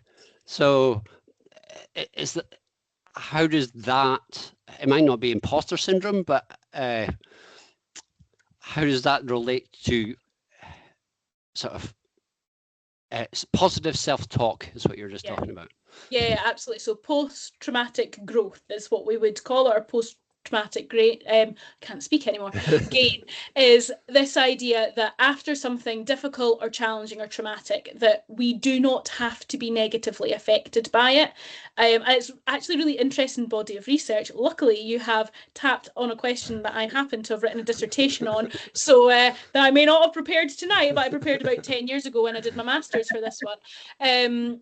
This really comes down to what I would refer to as the science of flourishing, and flourishing being like, why really the question comes from the work of Martin Seligman, right, who is a brilliant positive psychologist, but he kind of put out into the world the idea that not everybody flourishes, but those that do tend to have certain things in order. And this is the same when it comes to dealing with trauma, right? When we look at some form of trauma, whether that is medical trauma, grief, becoming like homeless through war or addiction or something like that, people react differently. You have some people that have a post-traumatic stress response, and you have some people that barely seem to be affected by it at all. They just kind of look at it as a blip in their life and they move on. And you have some people that use that as a trigger for growth. It's not always a completely conscious thing. Like, you can't choose whether you grow. Sometimes you definitely can't choose whether you get the stress side of this, but there can absolutely be a mindset or an attitude towards life that makes it more likely that you're going to grow out of difficult circumstances. So when we look at this type of growth, what you tend to find is when something bad happens or something difficult happens in your life, some form of trauma happens, you have a deeper connection to meaning and purpose in your life. So if something happens and your life flashes before your eyes, whether physically or metaphorically, then in that moment, you can suddenly connect to the world in a much deeper way of, I have purpose and meaning, and there's a reason that I'm here. You then have things like the relationships that you have with other people can deepen because you have a greater appreciation for them. If you think you were going to lose somebody or that they were going to lose you, then actually you start to cherish the time that you have with them more, and you make more out of that time. We start to engage more with the world around us. We start to set ourselves bigger goals. And because we are finding meaning and purpose and we're deeply connected to other people and we're setting ourselves big goals, we're more likely to get into a mindset of flow, where we are very much doing things that are difficult and challenging, but that are also rewarding, which in turn gives us a higher level of positive emotion response. So we feel happier, we feel more satisfied, we feel more motivated, we're more likely to do more of those things that make us feel like that. So you set bigger goals and do harder things. And we also tend to have a bigger appreciation for the things that we've accomplished. So instead of going, I did that thing and moving on, we go, I did that thing. I'm really proud of myself for doing that. I worked really hard. I'm really grateful for the ability to do it. I'm really grateful that I got to have a go at this. And it all becomes kind of cyclical. So we have what we would call, we've all heard of the downward spiral, right? We talk about negative, they're spiraling, even that in kind of day-to-day lives, they're spiraling. You never go, they're spiraling. Yeah, they're having a good spiral, but actually you get this positive upward spiral when all of those things align with each other. And I tend to talk about that as the dashboard of human flourishing. So positive emotions, engagement, relationships, meaning and purpose, and accomplishments. If we can look at those 5 things in our lives and say, if I was to score myself out of 10 in relation to each of these things, what would I score myself? And from there, you can start to say, is there something missing? So you don't have to have a trauma to flourish, right? You can get that upward cycle because of something traumatic that happens, or you can just start practicing these behaviors as well. But the thing that I found really interesting about Seligman's work around this was, we live in a world where we have more access to things like therapy and counselling than ever before. And I am a positive psychologist coach as a day job, right? I'm a huge proponent of coaching and therapy and anything that helps us understand, with the caveat of if you're in the right place for it. Right? Quite often when something traumatic happens, and Seligman looked at this in terms of troops coming back from war, and common sense would tell you that if you've been through war, you'll have experienced horrific things. And as a result, we should give you counselling in order to help you manage that, right? So they went through this period where they gave all these troops counselling when they came back, and their PTSD rates started to spike. So their post-traumatic stress disorders went up. And they're like, why on earth is this happening? And they're like, well, because not all of them needed therapy. Not all of them needed counselling. Some of them were actually managing those horrific things that they'd seen absolutely fine on their own, and actually putting them through therapy made them go back and relive things that then caused a trauma. Right? Now, some of them needed it. So it's not nobody should get therapy. It's you should get it if you need it, rather than you must have this to make you better. Because so many of them came home and had had horrific experiences, lost people, seen horrendous things, but came home with that mindset of, I'm going to live every second of my life, I'm going to flourish, I'm going to go for this stuff. So when we look at this idea of post-traumatic gain, it's if you go through something really difficult, on the other side of that, we can start looking at each situation and go, what do I take from it? How am I going to use this to motivate me? If there's stress or trauma responses that are happening, we go and seek help and support from that. But post-traumatic stress is not the norm, it's an exception. Same with post-traumatic growth, it doesn't happen for everybody. There's this huge population of people in the middle that just kind of bob along as normal and are neither up nor down by what's happened. But it's Yeah, really, and you probably weren't expecting that level of answer there, Mike. You thought you were springing this one on. There was a quick fire answer for you. I could talk about that all day, but hopefully that explains that a little bit for you. Thanks for answering that, Alice. That was really interesting. So the next question that we've got set up that Mike has put together for us is, how can I tell the difference between normal nerves and imposter syndrome? I deliberately made Nikki ask this one. So there is an absolute difference between normal nerves and imposter syndrome. I think, first of all, if we look at nervousness, being nervous about something is a normal physiological response to an anticipated stressor, right? So in running, the stressor might be the race, okay? It is perfectly normal to feel nervous before a race because it's not the same as a training run. Even though as coaches we go, just treat it as a training run, we're just seeing how you get on, like we say all of that, but simply the atmosphere and the nature of a racing environment means that there's more people there, there's an official start line, there's an official finish line, there's people along the way, there's people that you're running beside, whether that's at park run, right? You might be less likely to find yourself like nervous at park run because you might just be going out for a jolly, but like as you said earlier on, if you are up there the front, it might suddenly become a little bit of a race, right? Normal nerves is basically part of your anxiety response, and anxiety is a very important human trait. Like, we should feel anxious in certain situations. Nerves about something that we are opting to do are really our body's way of telling us that we care about something and that we want to do well. It's when we find ourselves outside of our comfort zone, but not quite in our panic zone. It's what we would call like an area of arousal.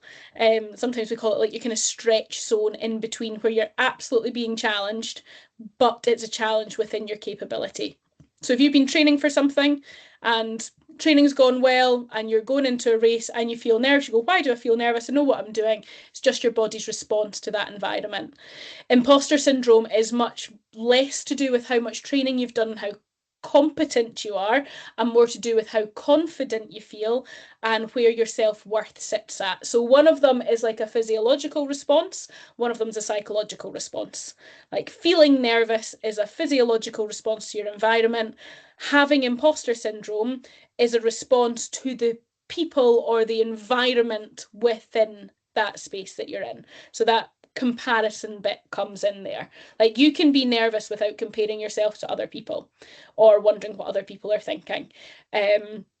Whereas with imposter syndrome, there's always that bit of, do I deserve my place here? Do I deserve to be standing on this start line? So I'd say that's the main difference between those two. You mentioned earlier about if you're injured and you can't run, you can still go to the running club and do certain things like help out with the session. Yeah. But do you think that actually could hinder your recovery, you're sort of saying, well, I'm not worthy of being a runner because all I can do is stand here with a clipboard and take people's times? Do you know, I think it's a really interesting kind of interaction for different people. Some people will turn up at the race because they're there for the environment and they want that buzz and that feel and they want to feel a part of it. If you get there and you just feel angry and bitter and frustrated and annoyed, then it's probably not a helpful environment for you to go into. And I think if you're on the opposite side of that, the advice can be really annoying. So if you're the person that's injured and you know that going to the race is going to just make you angry and everyone's going, oh, just go along, then it's okay to say no. Like, first of all, no is a complete sentence. You don't need to justify that anymore. You can just say no without saying, no, I can't, because you can just say no. No, I realised I just became like some sort of anti-drugs advert or something there. But I think it's like, we always feel like we have to justify our responses for things. I love doing this within my friendship circle because all of them need to give you like 27 reasons as to why they can or can't do something. I just say, no, I can't do that, sorry. And they're like, why not? It's like, it's none of your business why I can or can't do it. It's like, it's maybe I don't want to, maybe I just want to sit on the sofa with my dog, or maybe I have wild plans that night that you know nothing about. But like just saying, no, that's not the right environment for me right now is a legitimate answer there. So I think it's knowing yourself and thinking, how am I going to react there? Am I going to feel more upset because I can't run, or am I going to get like the good juju from just being there? And if you go and post a run on Strava that you were doing when you should have been, could have been, not should have been, helping out with the club, then that's okay as well. Yes, because you're allowed to have a life and other plans. Yeah. And you gave fantastic advice about those start line, self-talk, imposter syndrome thoughts. Out with the start line, what mental skills or exercises could help reduce the imposter syndrome in general? So a lot of this comes down to understanding your self-worth and thinking, what is my self-worth connected to? And it's a difficult one because like our self-worth is developed from so many different experiences that we have, and we carry lots of things from like past experiences or from things that people have said. But I often come back when I'm working with clients on this one, I always come back to whose voice do you hear in your head when you're cheering yourself on, and whose voice do you hear in your head when you're beating yourself up? Because is it your own voice? Because if it's your own voice that's beating you up, then you need to say, why do I feel like that? What is leading me to have those thoughts about myself? Is there any truth in it? Like sometimes we'll beat ourselves up about something because we know that we're slacking off in an area, you know, and that's less imposter syndrome and more, oh, I'm maybe not quite ready for something. So there can be that sort of real self-discovery of, actually, I'm being mean to myself because I don't think I'm meeting my own expectation. There's a balancing act there between the perfectionism and that, but sometimes that can be at play. If it's somebody else's voice, whose voice is it? Right? Sometimes it'll be somebody that you know, it could be a parent, it could be a teacher that you had growing up, it could be a coach from when you were 14 years old, like whose voice is in there? And if they are saying mean things to you, no, if that voice is keeping you down or keeping you back, the question is, do I actually care about this person's opinion? And I always come back to, this is a wee quote for you, Mike, you'll love this one. It's like, would you ask them for their advice? If not, why are you listening to their criticism? Right, you know, and it's that thing of, if your own voice inside your head is you're being your biggest critic, whether that's your voice or somebody else's, we need to address where that's coming from. So some of that is a bit of sometimes quite uncomfortable self-reflection. The other part of it is about just general self-awareness. What are the things that you're likely to pick yourself up on? What's the negative self-talk that's likely to creep in? What are the mantras that are holding you back rather than pushing you forward? And it comes down again to write them down and switch them out. There's a process called cognitive restructuring, which is, if you have a belief or a thought in your head that is not helping you, you write it down and you look at it and you ask yourself, is it true or not? If it's true, what are you going to do about it? If it's not true, what are you going to think about instead every time you have that thought? And it's about interrupting thought patterns. People will quite often talk about like intrusive thoughts, and it's become a little bit pop psychology, courtesy of like TikTok and whatnot. But like intrusive thoughts are thoughts that come into your head that you didn't necessarily invite. So often this can trickle into the imposter syndrome type thoughts of, I'm not good enough, I can't do this. So it's being able to identify what those regular intrusive thoughts are and having your counter argument for them, really. The other thing that we can do is just spend less time comparing ourselves to other people and looking at the environments in which we do that, and ask ourselves if that's a helpful space for you to be. And there might be some periods of your life where you go, actually, do you know what? I am switching my Strava to private and I'm not going to check on it so much because it's not helping me. I'm not going to spend as much time on Instagram looking at everybody else's lovely runs because it's not serving me well. Like, you can go quiet on these things and take some time out because you need to. You don't need to make an announcement on that thing that you're taking some time away from it. You can just disappear, and it'll be interesting to see how many people notice whether you've gone or not, right? Because sometimes we think people are watching much more than they actually are. You might just be an Instagram story at the top that people scroll by and don't even really pay any attention to. So I think some of it comes down to sounds a bit heartless, but people don't really care that much what you're doing. So stop putting quite so much pressure on yourself to do things to impress them. And if you're sort of in that space where you're trying to manage your own thought processes and how you're thinking and reacting to things, you're thinking, what are all of the things in my environment that I need to take away for a little while so I can focus on what matters, and what are all of the things that I'm actively putting into that environment to help me. So yeah, there's probably an entire podcast in that, but I'm not going to give you ideas. Yeah. Right. Your clients, because Yeah. I'm sure we've said before that you are you and your husband Ross, who's doing the spine. Did we mention that? Are running. Shocking news to me. You run your own running coach, and I'm sure a lot of that has got to do with positive self-talk and all the things associated with what we've listed in the 3 episodes. In terms of people with, if they think that they've got imposter syndrome or they're just having doubts, at what point should they talk to their coach, their support person, or just anybody, one of their mates?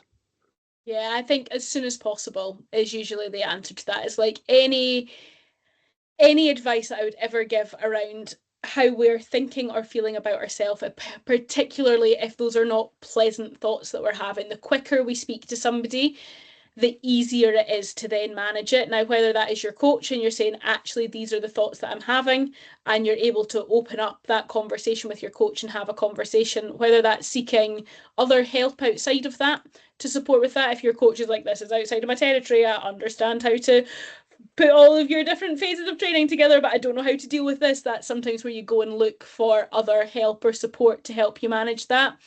The way that it works for us at Headspace is Ross manages all of the physical sort of training plan in terms of what your training actually looks like.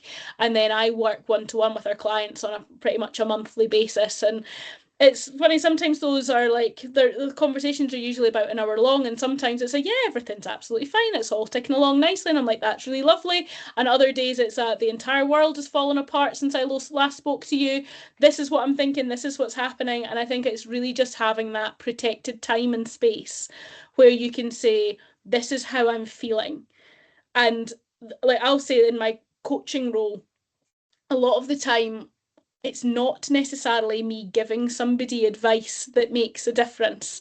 It's them having time to say out loud, actually, this is what's bothering me, because often our brains don't really tell us what's going on.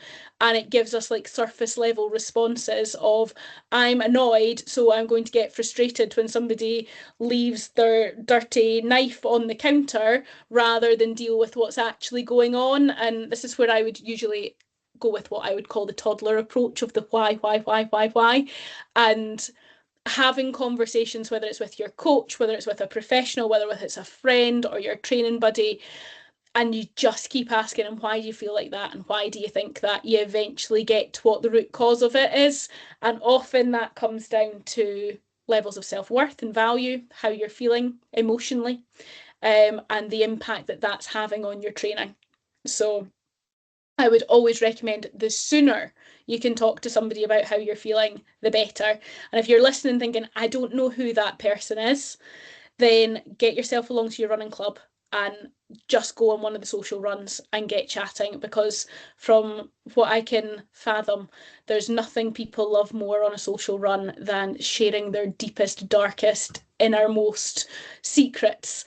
And if you need more than that, then reach out to us. We can fit you in, we can have a conversation. And whether that's ongoing coaching or like a one-off session ahead of a big event or something that's going on, then like you can find us at Headspace, and that's pretty much what we do. And we'll put links in the episode details. And flowing on from that, how can friends, family, support crews help towards events without adding any pressure mentally? Yeah, I think this is about you having open, honest conversations with your friends and your family and your support crew. Like, I joke about the fact that I can't wait until the spine is done, but I know fine well that the family support around that is incredibly important in terms of giving Ross the permission to do it. And I don't mean that in like a crazy controlling wife way. I mean that in terms of like, it's okay for you to go and do this hard thing that I know you're going to be obsessed about for a little while. Are there certain people in our family that we haven't told because they'll stress them out? Yes, they are. Yes, there are. We'll find out after it's happened. But it's just going and having those conversations with the people that are closest to you and saying, this is what I'm doing and why. This is really important to me because, and the way that you can support me is, and being really explicit about what kind of support you need, because people will make assumptions all the time about what sort of support they think you need. And I always say this when I'm crewing Ross, like one of the first questions I'll ask him is like, what do you need from me right now? Do you need me to kick your ass, or do you need me to give you a hug? Or do you need me to just leave you alone for this? Especially like when he does like the backyard races, I see him so often. I'm like, do you need anything? No, cool, I'm going back to sleep. Do you what like? And it's that sort of constant communication of what do you actually require. And there's times where it's making space and time for that that's really important. Like, I think Ross would probably say this as well, a huge amount of his mental training for races that he does happen on our dog walks, because that's when we have time, the two of us together, to actually talk to each other.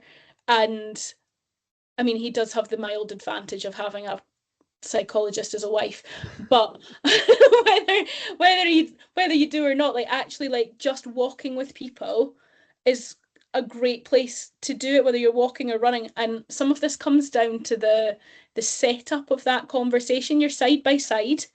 And because you're side by side, it's less confrontational because you're not looking at each other in the eye. If you're sitting over a coffee or something like that and you're sitting opposite each other, there's a higher level of confrontation. Whereas if you're side by side, it's more free flowing in terms of the way that our thoughts come out.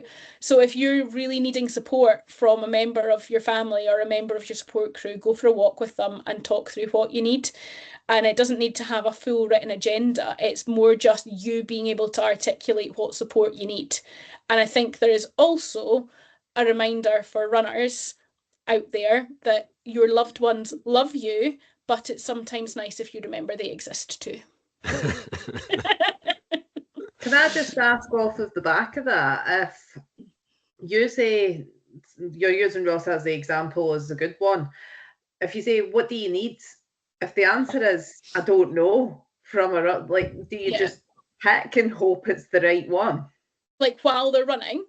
Yeah, if you were crewing and you say, do you need your bum kicked or do you need a cuddle? And they say, oh, I don't know. Do you just pick one and go with it?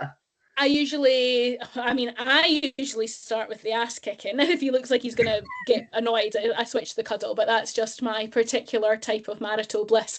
No, I would generally say you start off with the soft love and then give them the tough love. If you're going, come on, it's okay, let's go. It's almost like gentle parenting, right? It's like, come on, up we get, off you go. You need to get out this checkpoint, followed by, will you get up and get out of here? Go away. Right. And it's just, if you really know the person that you're crewing for, it's so much easier in some ways. But actually, some of the best crew relationships, I think, happen when you don't really know that person that well. Like, we were crewing for Ross's friend Ian a few years ago. Ian Burdett, Ian, yeah, I'm going to say Ian Burdett. You totally question yourself about a name as it comes out of your mouth. And it was like, he's one of the loveliest humans that exists in the world, and he was so wonderful to crew for. But I think because we didn't know him, it made it easier, because we would literally go, what do you need? And then he would tell us. But as a runner, you have to work on articulating what you need. And you're not always going to know what you need. Sometimes you just need to stamp your feet and have a cry. Other times you need to have a cuddle and some chips and get going again. But if you are the runner in there and they are their crew, like a really good crew, they are there to do what needs to be done. They're not there to mollycoddle you. They're there to get you to the finish line. So if you can articulate what you need in that space, then that's going to make it much easier for them to support you effectively. As you say that, it actually put me in mind of when we crewed Stevie on the West Highland Way, and at Bridge of Orkney we actually phoned Stevie's wife, because as you say, we didn't know Stevie as well as his wife. So we said, right, what do we think we can give him to eat, because it's going to be dinner time at that point when he gets to Glencoe. What we feeding him? She says, oh no, he won't go off his plan. Absolutely not. And we're like, right, he's going off his plan, he's getting noodles. And it works. And I think as well, so if you're crewing, you're the one that's there and dealing with it. Like, I've had conversations with Ross's coach in the middle of races, like he's trying to flake out of this, what do I do? And like John's like, I don't know, you're the one that's there. I'm like, I'm trying to force him back out over this start line, or I've just thrown some tomato soup down his throat or whatever. But like I think as crew, like, you're just there to do what you can to get them to the finish line. And occasionally you're there to break their heart a little bit when you say you can't do this, you're too far gone. And that is heartbreaking as crew, because all you want as crew is for them to do as well as they can. And when you're looking at them and they're coming in, or they're about to miss a cut off, or you just know that whatever hurts too much, like, you also sometimes have to be the voice of reason of, the worst thing I could ever say to Ross is, I don't think you can do this. And it would be like my absolute last resort. But there are these days he's much better. Like 10 years ago, he would never have not finished a race. He'd have kept on going and would have needed to pulled out. These days he's much more likely to phone me and go, yeah, this is it, I'm done. And that moment I'm like, no, you can keep going. He's like, no, I'm done. I'm like, okay, you're done then. So I think your relationship with your crew really matters.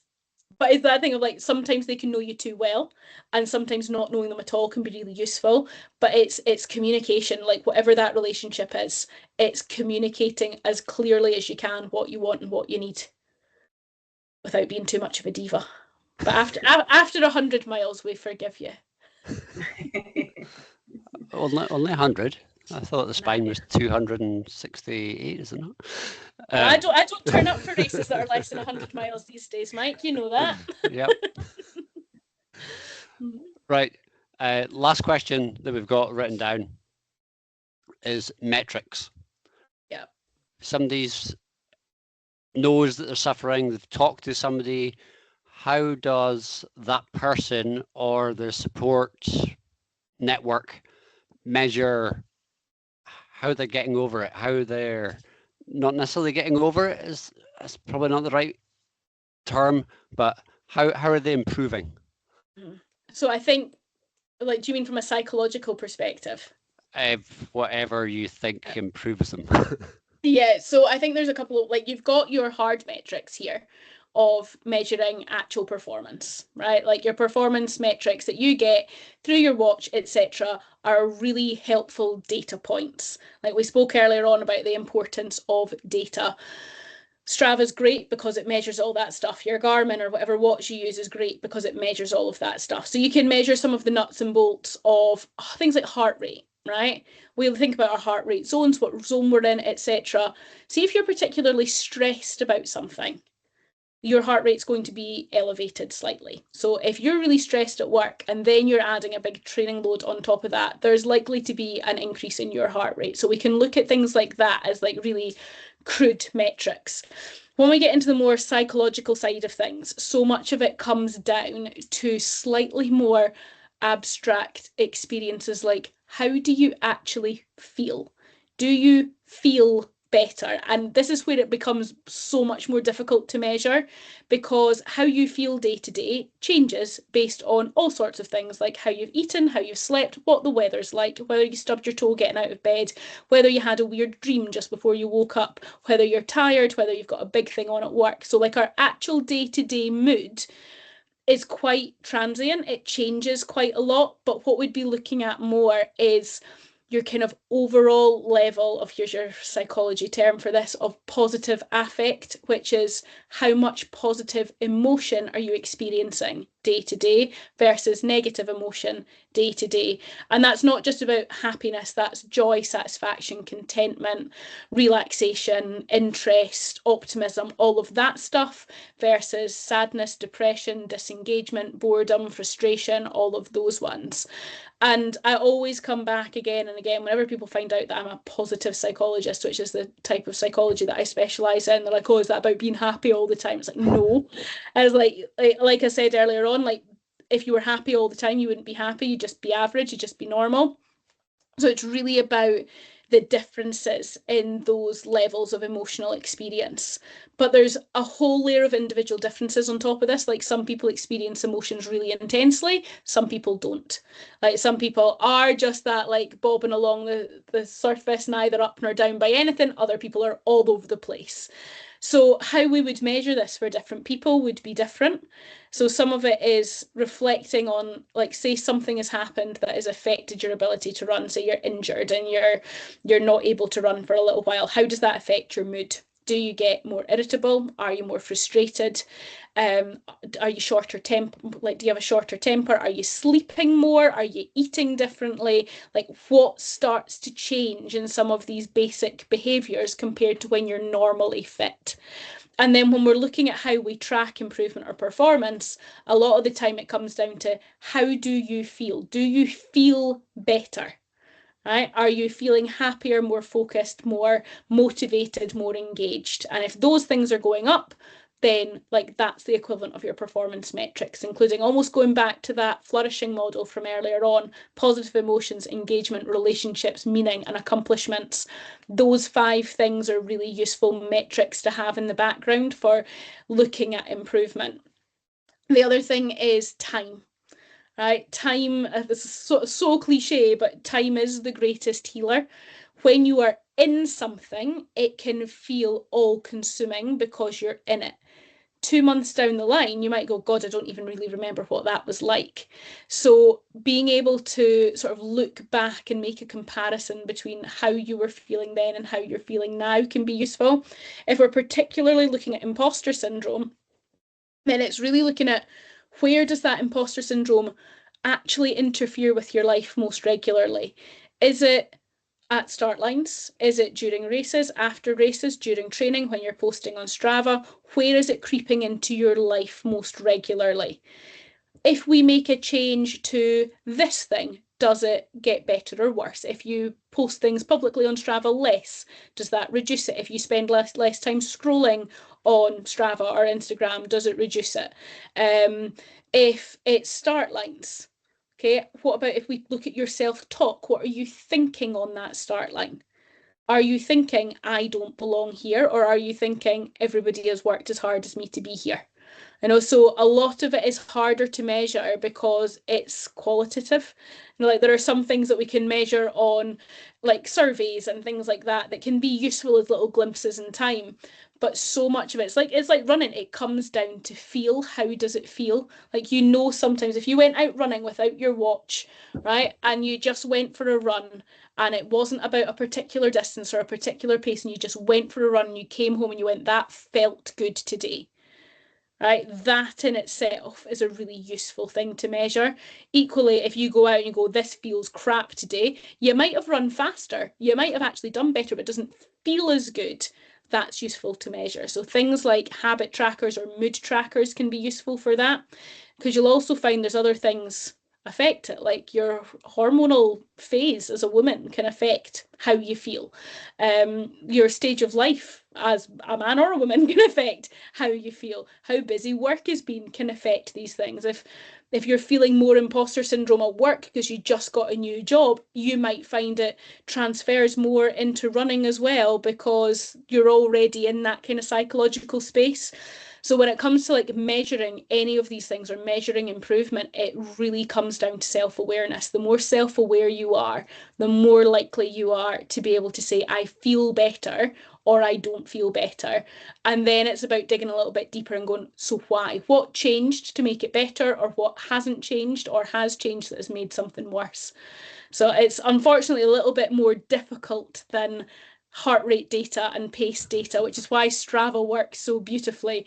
But that mood tracker bit, in fact, Training Peaks has it built in. I'm not a big user of Strava, but Training Peaks has like the option after every workout, like to rate it out of 5, a nice psychological 5-point Likert scale of was it good, was it not good? Like all those 5 little smiley and unhappy faces. That's a really useful way of tracking how you feel. So we can capture some of this. If you've got a coach and there's a space to put a comment in it, put the comment in, right? Because it gives context that often we would miss just by looking at the hard data and the hard metrics.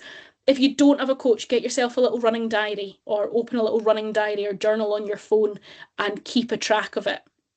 Because just taking the time to write it down is actually one of the best metrics that we have, because you're giving yourself time to really think about it. And I think all of this comes back to the fact that any sort of sport, whether you're an elite performance level or whether you're just doing it because you want to improve and have fun and get fitter, like so much of it is in your head rather than your legs. So the more you can keep track of what's going on up there, the more likely your legs are to do what you want them to do. And it feels like we've been slating Strava, although the last answer there you said positive things about Strava. One thing for sure is don't measure your worth based on the amount of kudos that you get in Strava, because it doesn't mean anything at all. All it means is somebody's seen it. Doesn't mean anything more than that.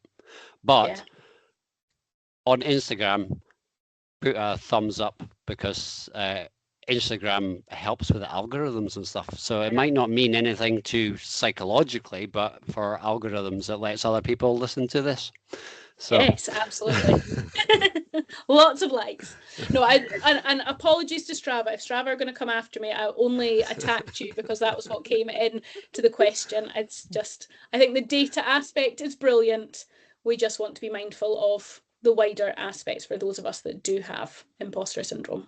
Or the one good thing is, actually, you were saying about the notes and things, Strava does have the ability to write down private notes, which I have been using since the back of October, from really good advice from someone else. So it is useful, I find. And also on Garmin, I turned it off because I found it quite annoying, but at the end of each activity it was, how do you feel? And it's 5 smiley faces, and I'm like, get that, Tay.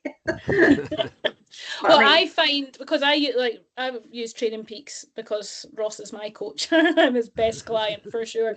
I do nothing that I'm told, but I have worked out that I only put a response to how I'm feeling if I feel good about it. If I don't feel good about it, I just don't respond. So I think he's worked out that if I don't put a little happy face, I didn't enjoy whatever the workout was. I think that it's the same with reviews online. You're not necessarily getting a proper review, because people will only review it if it's really good or really bad. Really bad, yeah. You don't get the in between.